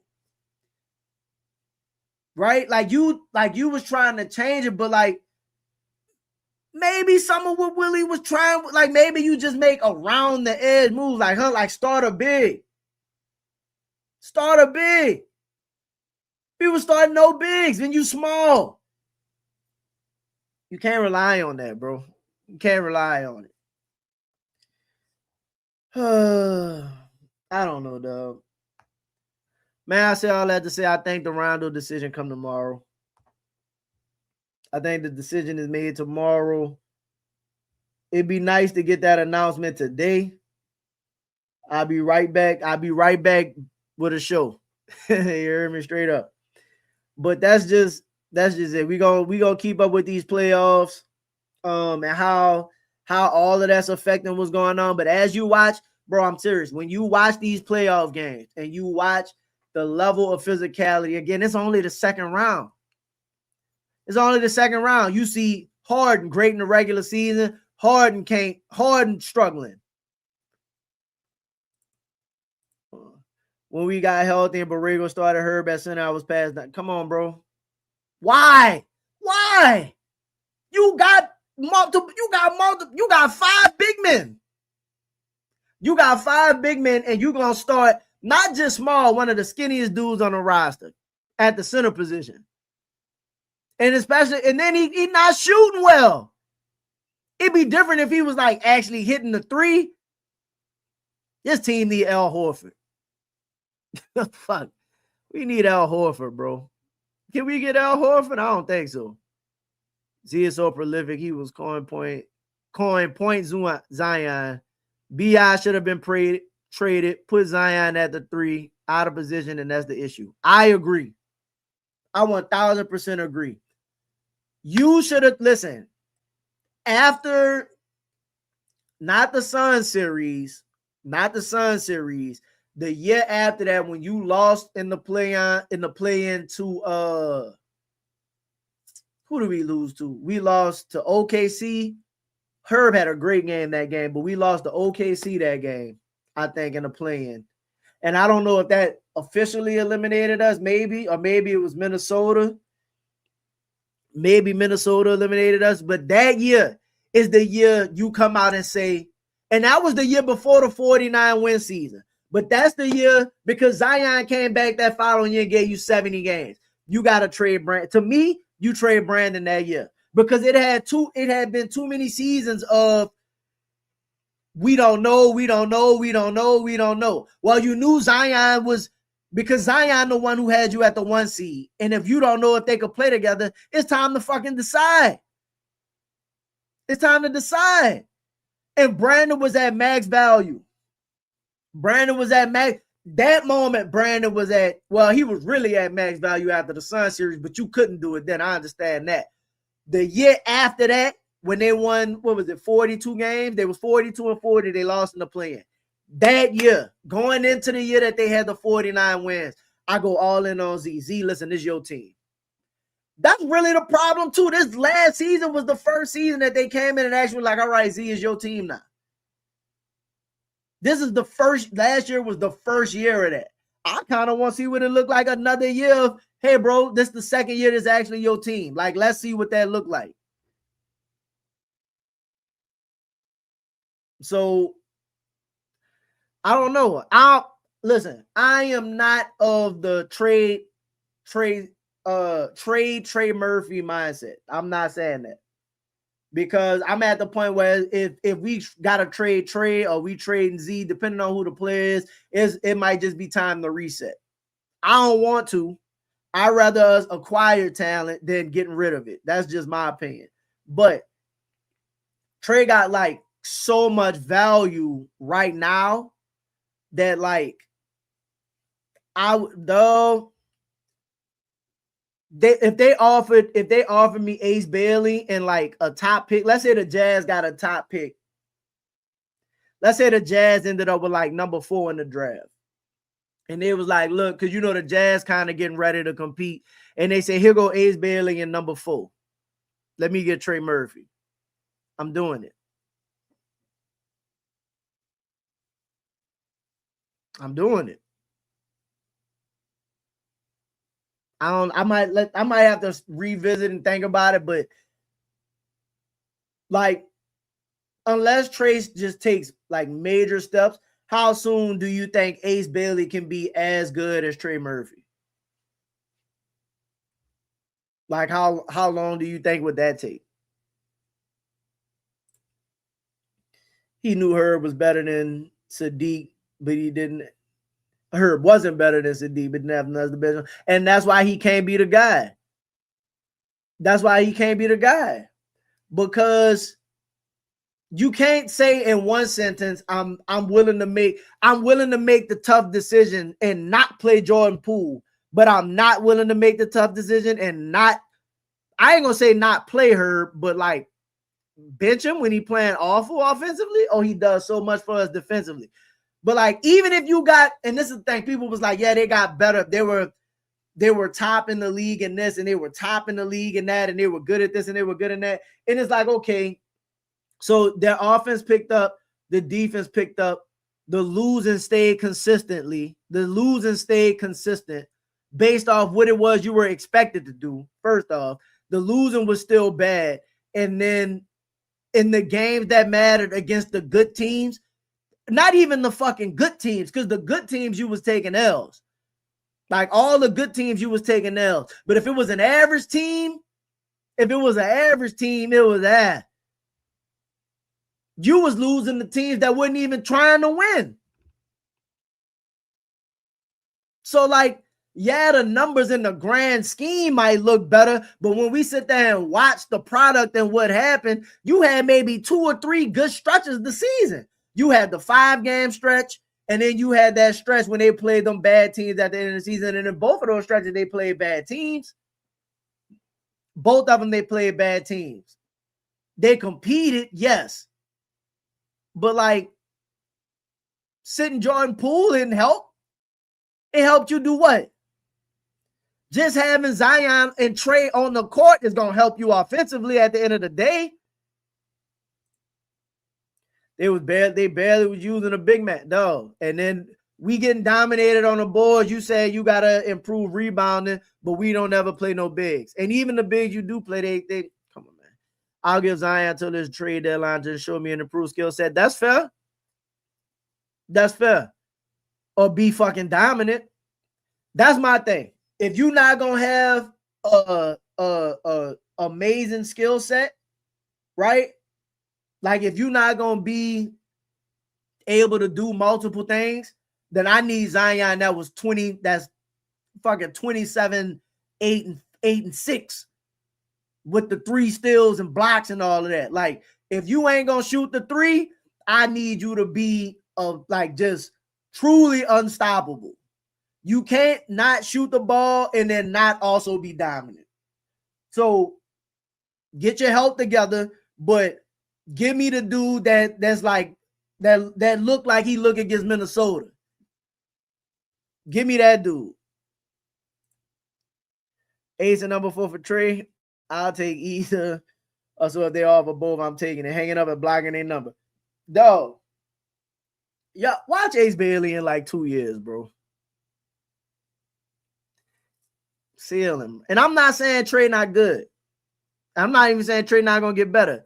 But I need to see more. Is the Mikal Bridges? I said that before, man, about Mikal. When Mikal was in when Mikal was in Brooklyn and they had no expectation, they was playing free, and Mikal was putting up 30 and 40 and all of that shit. And like it looked great. And then Mikal on the championship team was the fourth option. When he was at the Suns, he was the fourth option. It was Booker, CP, Ayton, then Mikal. Fourth option. And what did Mikal do? Catch and shoot threes, play defense, and a couple, you know what I mean, some shots here and there. So if you're talking about really trying to win, like that's about where you need him to be. What Mikal is right now. Third or fourth, depending on what you consider OG. Brunson, Cat, OG, Mikal. Is Trey Murphy significantly better than Mikal Bridges? Think about it. And we trying to make Trey our second option. Zion, listen, I've come to the conclusion Zion is not a one. Zion not the one. Mentality not there for the one. Game right now not there to be the one. And that's fine. That just lets you know that's what this season told me. Okay, Z not the one. You got to go find you a true one. However you got to do it. But that don't mean Trey a two. And if you put Trey in a position of a two, you still further away from the goal. You still further away from the goal. So that's you can get this right. You can get this right.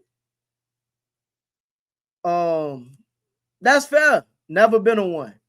I ain't gonna argue that. I'm not gonna argue that. He didn't have the one mentality. I also feel like this organization didn't help cultivate that. They ain't never made him the one. Ever since until last year. And again, I understand that nobody should have to tell you. I agree with this. You don't want to be the one. I agree, because certain players you don't have to like. Even again, RJ Barrett wanted to be the one. Zion just so happened to be the best player, but even when you go back to Duke, but the problem is that when he got here, and this is what David Griffin like. You know what Joe Dumars not telling Jeremiah Fizz? He not telling Jeremiah Fizz you can't be the best player on this team. Jeremiah Fizz is in interviews talking about leadership, dog. Yeah, you could take over. I guarantee you Joe Dumars telling Fizz, yeah, you could take over this team. Yeah, this could be your team. Yeah, you could be the leader. Yeah, you could do this. Dog, when Zion got here, the first thing they was telling Zion is we don't need Zion to be the number one. That's what Drew Holiday for. What?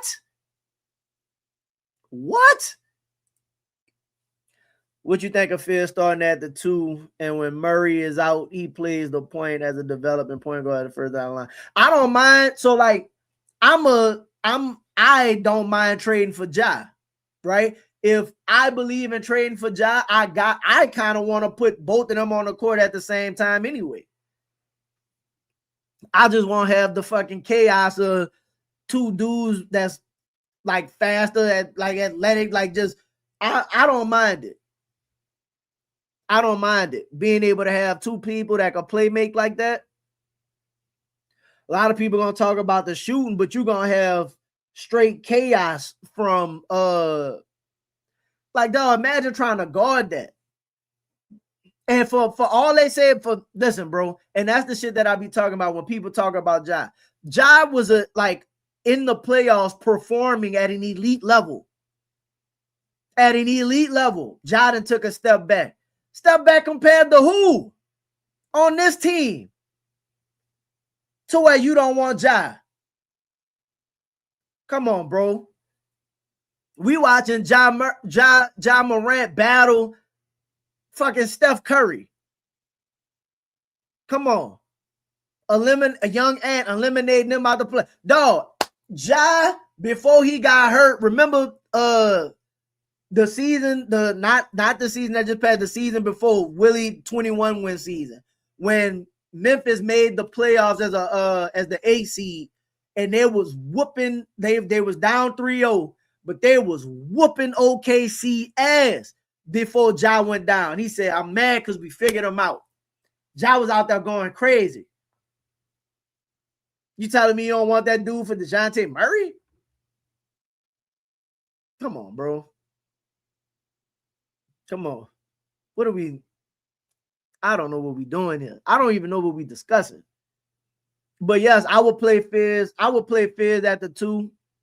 I would kind of play it similar to how, and defensively it's a little different. He would have to pick it up defensively, but I would play him to how Philly play Maxey and VJ. How Philly play Maxey and VJ, I'm putting both of them out there and like we just gonna figure it out. Like go play, dog. We small, but fuck, we gonna be fast, we gonna be athletic, we gonna get like we gonna cause you some issues too. We gonna cause you some problems too. And Jeremiah started shooting the 3 ball a lot better too. So I wouldn't be opposed to doing it. I think this year Jeremiah is gonna take I think he's gonna be significantly better this year, dog. I think he gonna be really, really good. VJ Stout, yeah, VJ got some size, athletic. Again, we going in the beggars can't be choosers. I'm like Fizz, what Fizz talked about, Fizz all season and all off season. What I'm trying to get stronger. That's a dude that I believe got his mind in the right place too. I think he's going to take the leaps to become one of those players that's like on the level of, I don't think he's going to get on the Z level just yet, but I think he could be on Trey level relatively soon. I'll be honest. I think he could get the Trey level relatively soon.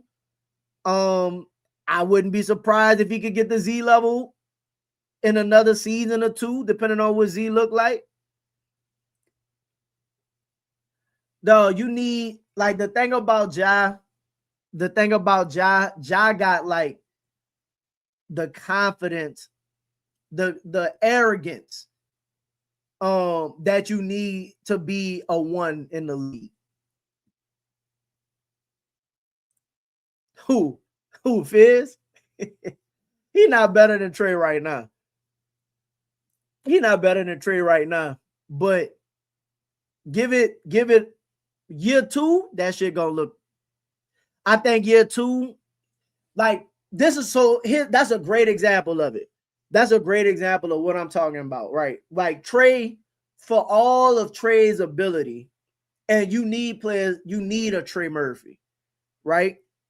You need a Trey Murphy, but Fierce speed, athleticism, like especially when he like, you know, the handle, being able to like break down the defense and pass, dog, you have to like change the way you guard.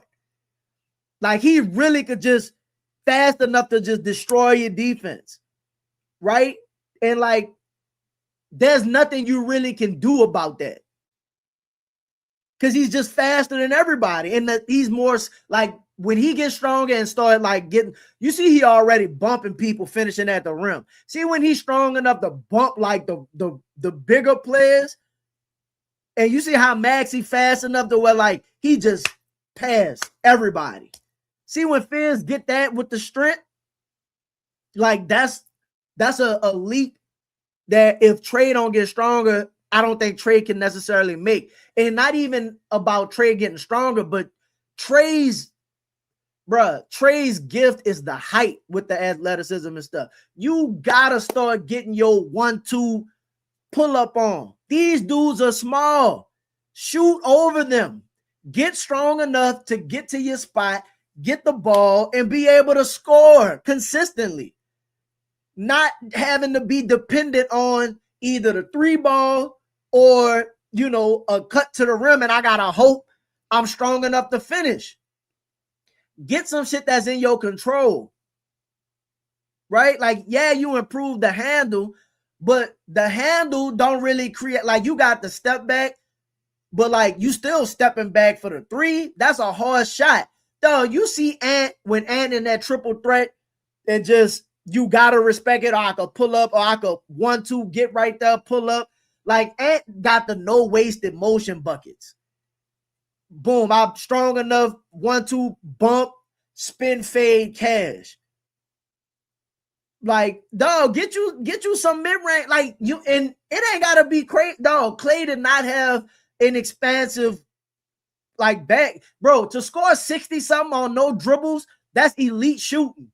That ain't just threes. This motherfucker catching twos. He running like Trey can't like, bro.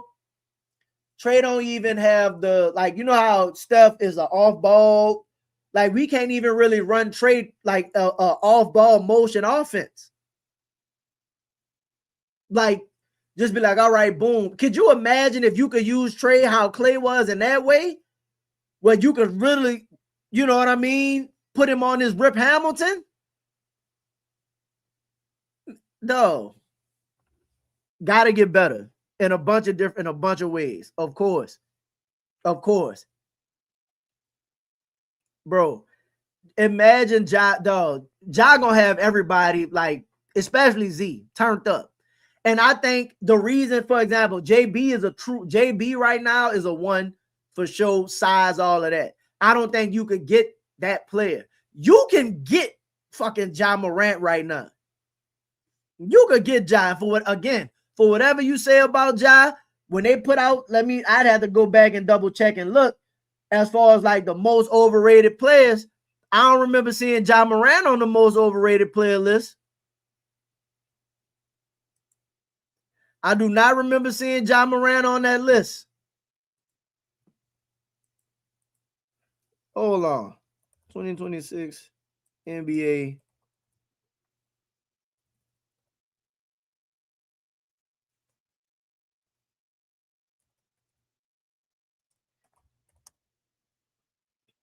So that means everybody knows Sengun was number one on that list. Trey. Ja got some votes. Denny, but again, Luka got votes on that. Come on, dog. Luka overrated? Okay. Stop this, bro. Stop this. Trey got to stop dribbling. We're going to see. You just got to be better with dribble. Pels are pushing Queen too fast when he's not ready for a leap yet. Say, dog, I ain't going to lie. As much as I like Queen, I'm starting to understand like the tough parts of like building a roster with Queen. I can't find a way to start him.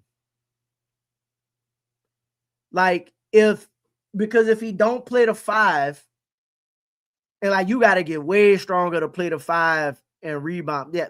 No, how Luka be Luka? Hold on, I had pulled it up real quick. Motherfuckers got Luka on the most overrated list. Like, wait, what? Oh, bro, I'm telling you, you gotta watch.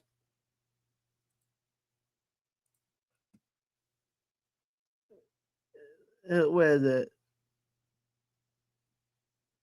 It's real quick. Hold on. Peep that, dog. Right there. Other notable vote getters included Ja Morant, Denny, Scotty Barnes, Luka Doncic, Pascal Siakam, and Dylan Brooks. Really? Okay. Every last one of like Denny. So Denny overrated after the year he had. Scotty. I don't know if they're putting Scotty top 15. I think so, but come on. Luka? All right. So I don't know. No, I'm telling you, the NBA crazy. Luka could be a cone. Luka could be a cone. That don't mean he overrated. Luka averaged 33, like 8 and 33, 9 and 8. Pascal being a dog. You get what I'm saying?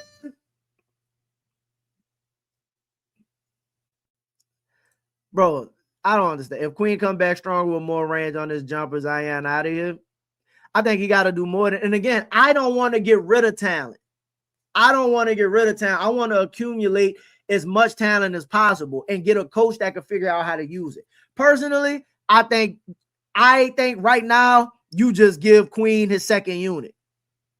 I think you build your starting unit out. However, let's say it's because I'm still a trade for Ja guy. Ja Fierce, not Fierce, I'm sorry. Ja, Trey. I gotta start Herb to start the season, but even if not Herb, let's say Bay. Sadiq Bay, Zion, and Eves. Okay. So with that, we said Ja, and Ja not here. DeJounte, what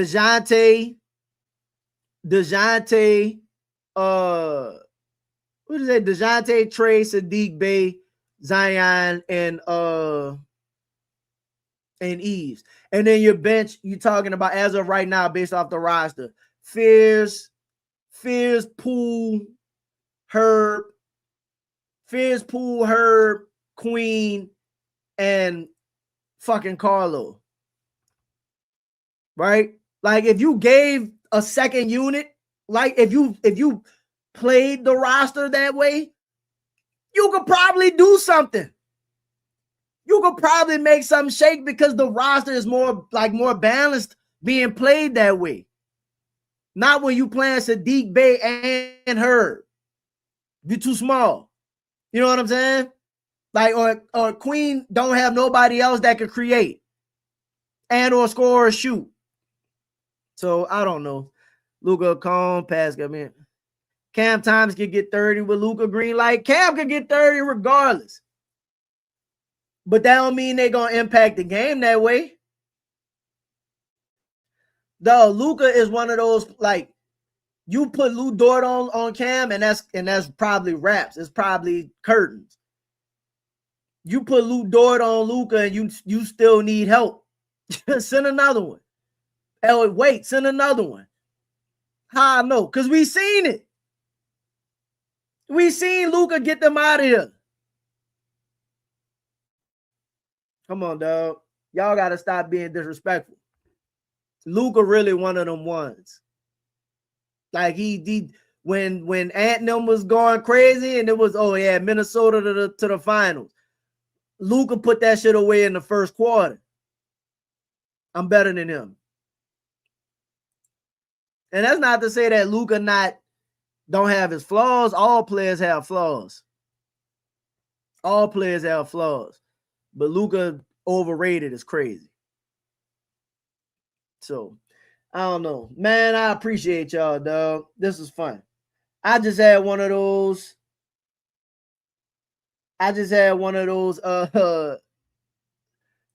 Luka called for screen every possible when he see her. Did you not watch what Luka did Herb this season? Did you not watch what Luka did Herb this season? It was like 30 plus both games.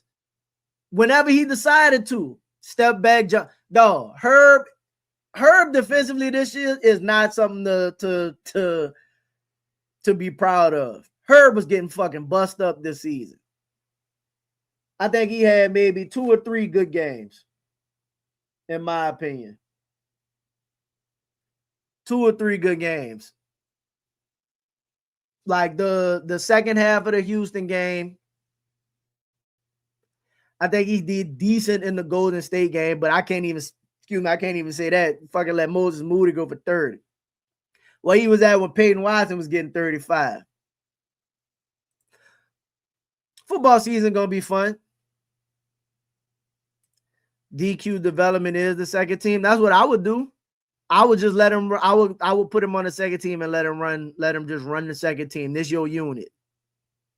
Because Fierce eventually gonna be starting. So like, I'm gonna let Fierce. I think this damn near Fierce team above everybody. So I don't want to look at it that way. But like, you can have you a unit. Can't wait for football season. What y'all think? Y'all Saints fans or y'all somebody else? That's what I'm interested in.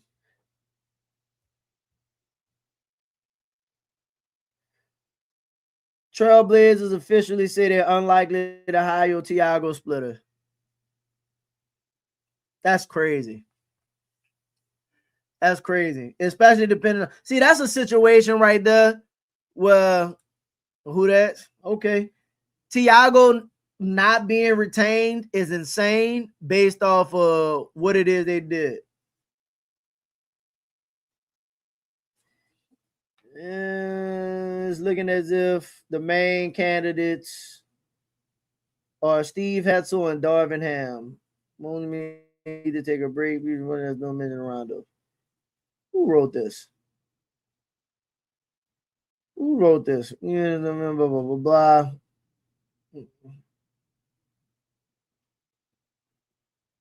Heard both Milwaukee's Darvin Ham and Steve Hetzel have made stronger personal players in the discussions to date. Bro, I firmly believe that don't nobody know nothing. Word is though that Steve Hetzel was in line, and that he would be an option, but I don't know, bro. We'll see. We'll see. So I don't know. I gotta do my scouring and then talking to some people, and we'll see what we'll see where we wind up at. Saints all day. What y'all think the record gonna be for the Saints? You think they win the division? I think this year be the year they actually take the division. I think the offensive talent gonna be there. I thought Kellen Moore was see, that's another one. First year head coach, got his rough year out the way, found his guy, built his system, which is why I think they need to go first year coach with the Pelicans. They're gonna let Fizz have some pieces around them because they don't believe in getting rid of everybody. But you notice they started getting rid of more of the older people this year. They didn't bring Cam back. They let DeMario go. So I think you might see something similar with the Pelicans this year. Like they're gonna have them, and then I think at some point they're gonna move on.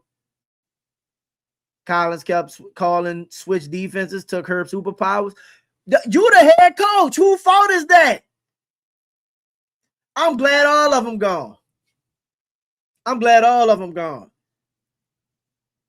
If you know that this dude not looking like himself, what you doing? You got to be maximized. And you know, it would be one thing if it was causing you to win. Y'all were not getting wins because of it. You were still losing. So what we doing? We'll see. Herb gonna have. Listen, I hope they hire a coach who's just gonna come in and give everybody an opportunity to do whatever it is they're gonna do. Like, give everybody a free out. Like, listen, you got to earn it. Everybody. And from day one, that's what they're going to try and do. Like, nobody come in with the, he got this reputation. No. They want everybody to come in and you be held accountable. But I still think it come down to Rondo and Hetzel. But we'll see. We'll see. Yeah, they're going to win a division this year? I think so. Mike Evans being gone for Baker inconsistent anyway. I think you're going to be better than Tampa. The Falcons are the Falcons. And no, realistically, on the cool, if Tyler take a step, continue on that the trajectory that he showed at the end of the season and at least play like that consistently, if not better. It don't even have to be significantly better, but consistently, if not better, and you can get some help. You're going to have more weapons, more explosive weapons, a consistent run game. The line should be better. You should be able to control the game a little bit more. 10-11 wins. 10-11 wins. 11-6 will get you in the 11-6 will definitely win that division. Can we talk Missy into wearing goggles during the game because he loses contact all the time? Dog, I don't know, bro. I ain't gonna lie. Eve's gotta get stronger for sure. I've been hard on Eves in the offseason, but it's mainly just because I know he a rotational big, but I just don't like. I hate the fact that I just want our team to have players that the thing about Dyson was you knew Dyson was a defensive player, and that's what Atlanta do. Atlanta just asked him to go play defense and stuff. But if if here they was like, yo, Dyson, we just need you to guard. We just need you to guard. Like guard, lock down. Dyson could do that. Eves, bro, just rebound the ball. Don't get pushed out, rebound the ball. More so than, like, even more than that. The hands on the floater, I don't care about none of that. Rebound the ball and just be strong in the paint defensively. Strong in the paint defensively. We'll work on the rest of that later. Like, I think you even, because initially I was like, bro, you need to be able to catch and finish. I don't even know if I want you to be able to catch if I can get you to rebound. If I can get you to rebound the ball, because like offensively and defensively, he have a lot of athleticism and energy, and he run around a lot. But like if I can get you to be like stable and stout, get the fucking rebound, come down, hold it, and kick it out to somebody, that's like, do that. Get the defensive rebounds. Like if Eves can do that, all right, I'm good. But as of right now, like even the blocks, like he can be a deterrent, but it's a lot of like chase downs. You know what I mean? It's not like true rim protection, in my opinion. Like I want you to like be able to stand there and patrol, like your boy from fucking that bench dude from Behringer. Dog. That's rim protection. The second they decide to move off Rudy Gobert, they're gonna be all right. And that dude could defend the rim 9. They probably just waiting on him to gain some weight. Let him watch he get, and he don't even have to play. Unfortunately, we in a position we playing these people extended minutes. And you look at the bench, they got players on the bench that you be like, dog, let me have that guy. So I don't know. 12-4. That's rough. I'm gonna say this. I had predicted 50 wins for the Pels, so I'm calming down on my predictions right now for the New Orleans teams. I'm bringing my predictions back down to earth a little bit. So that's oof. That's kind of where I'm at as far as we go. But man, I appreciate y'all though. I've been talking for 2.5 hours. You know, I had a thought and a plan, and we had all kind of discussions and whatnot. I just honestly just came on and just felt like talking about a lot of stuff that we've been talking about in like the group chats. This is my therapy because I've been going again. I saw the David Griffin interview. That shit made me mad. Them not announcing the coach was kind of upsetting me, and then people being overly critical when like we hadn't even done nothing yet. Like it's just kind of like, dog, like you need at least damn near 2 years before you could decide anything. Is anything. Ryan Walker 5 minutes ago on hold on, put this up. Hold on.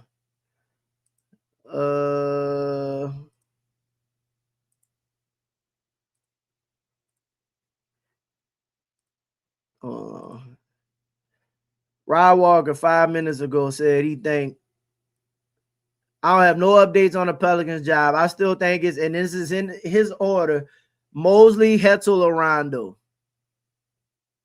Mosley, Hetzel, Rondo. So we'll see. Jake Madison said on his show he think his word is that Hetzel is in the lead. Something just came out and they said Darvin Ham made a really good impression. So I don't know, dog. And again, if they hire Darvin Ham, I know people upset about them they possibly hiring Darvin Ham. It's like if they hire Darvin Ham, so what? Fuck. At the end of the day, so what? What you gonna do? Not watch the games? You know, not go to the games? If they win, then what? You gonna be mad? No.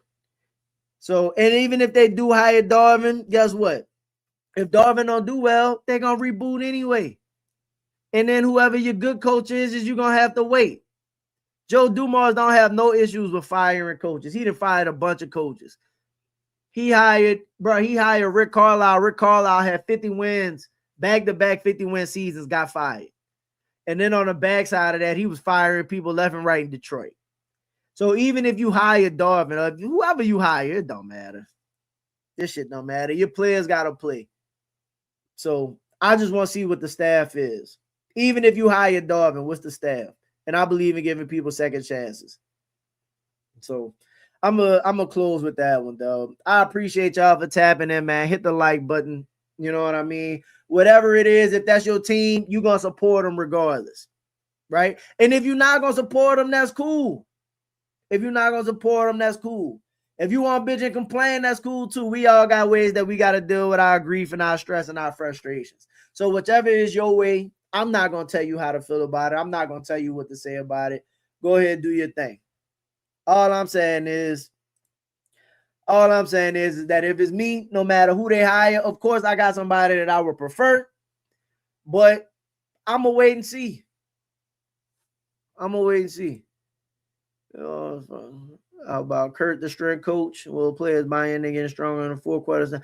Dog, everything they said about Kurt Joseph was phenomenal.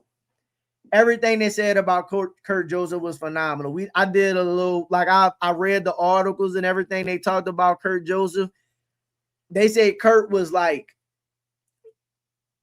nationally, again, this was around when they did like the Final Four stuff like a year ago, and like all of the coaches come in.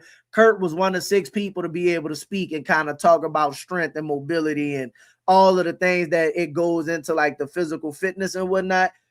I think they don't have a choice but to buy in. I think the main purpose of them hiring Kurt Joseph is they know that they need like somebody to like, these dudes need to get stronger. That's why more than anything, I really think they're starting this shit from bottom up. And we'll see what the coaching hire and like what else they do aside from the coaching hire. But I think they just really building this ground up, and they got a lot of work to do in so many different areas where, like, again, Chaz talk about this all the time, which is why all of the people that they didn't have before, right? They're talking about the health and people staying on the court, but you haven't seen anybody just like get stronger or get more physically imposing since they've been here. I think Kurt Joseph is one of those people that's gonna like take the athleticism, like the physical stature of the players to the next level. I truly believe that. And like based on everything that like Nebraska has said about him, he previously worked with Minnesota before he went on to college. Everything everybody said about him is top tier. So I truly believe that like the way they went about it and bringing him in is something that's going to be in the grand scheme of things. They kept Amy, who, you know, physical, like was really big with the physical. Everybody loved her. They said she did a great job. So I don't have no reason to believe that like they're probably not already working with some of the stuff that Kurt Joseph wanted to do and implementing into their training, because all of them should be training right now anyway. Like realistically, like you done had the season been over since April. Since what, the first, second, they ain't even played the last couple games. So what, the first week of April, we already in the May. It's a month in. Like y'all should have had y'all 2-3 weeks off. We training now, right? We implementing the meal plans. We implementing the weight gains, diets, whatever. If you trying to really be great, right? Like you working now.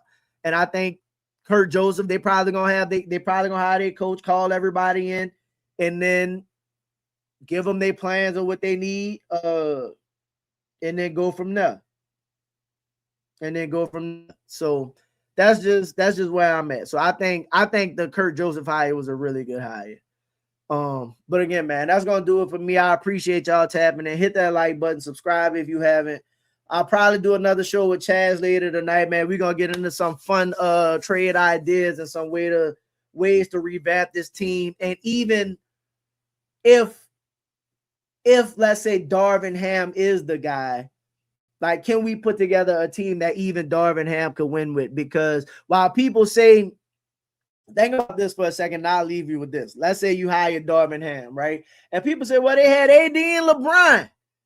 And it's like, all right, so 38-year-old AD and 38-year-old LeBron, and then AD that was at, you know, who knows what point of his career. But if you could put a talented enough team around Darvin Ham, can you make the playoffs? Can you make the playoffs? He done already shown you I could go to the Western Conference Finals. So regardless of what you say, you can still win.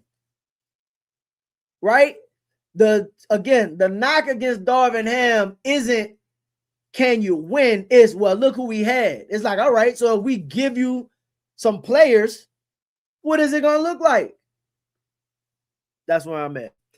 Appreciate y'all, man. I made Davis as a Pels in a blender. We almost 2 hours and 40 minutes in. Y'all enjoy the rest of y'all day.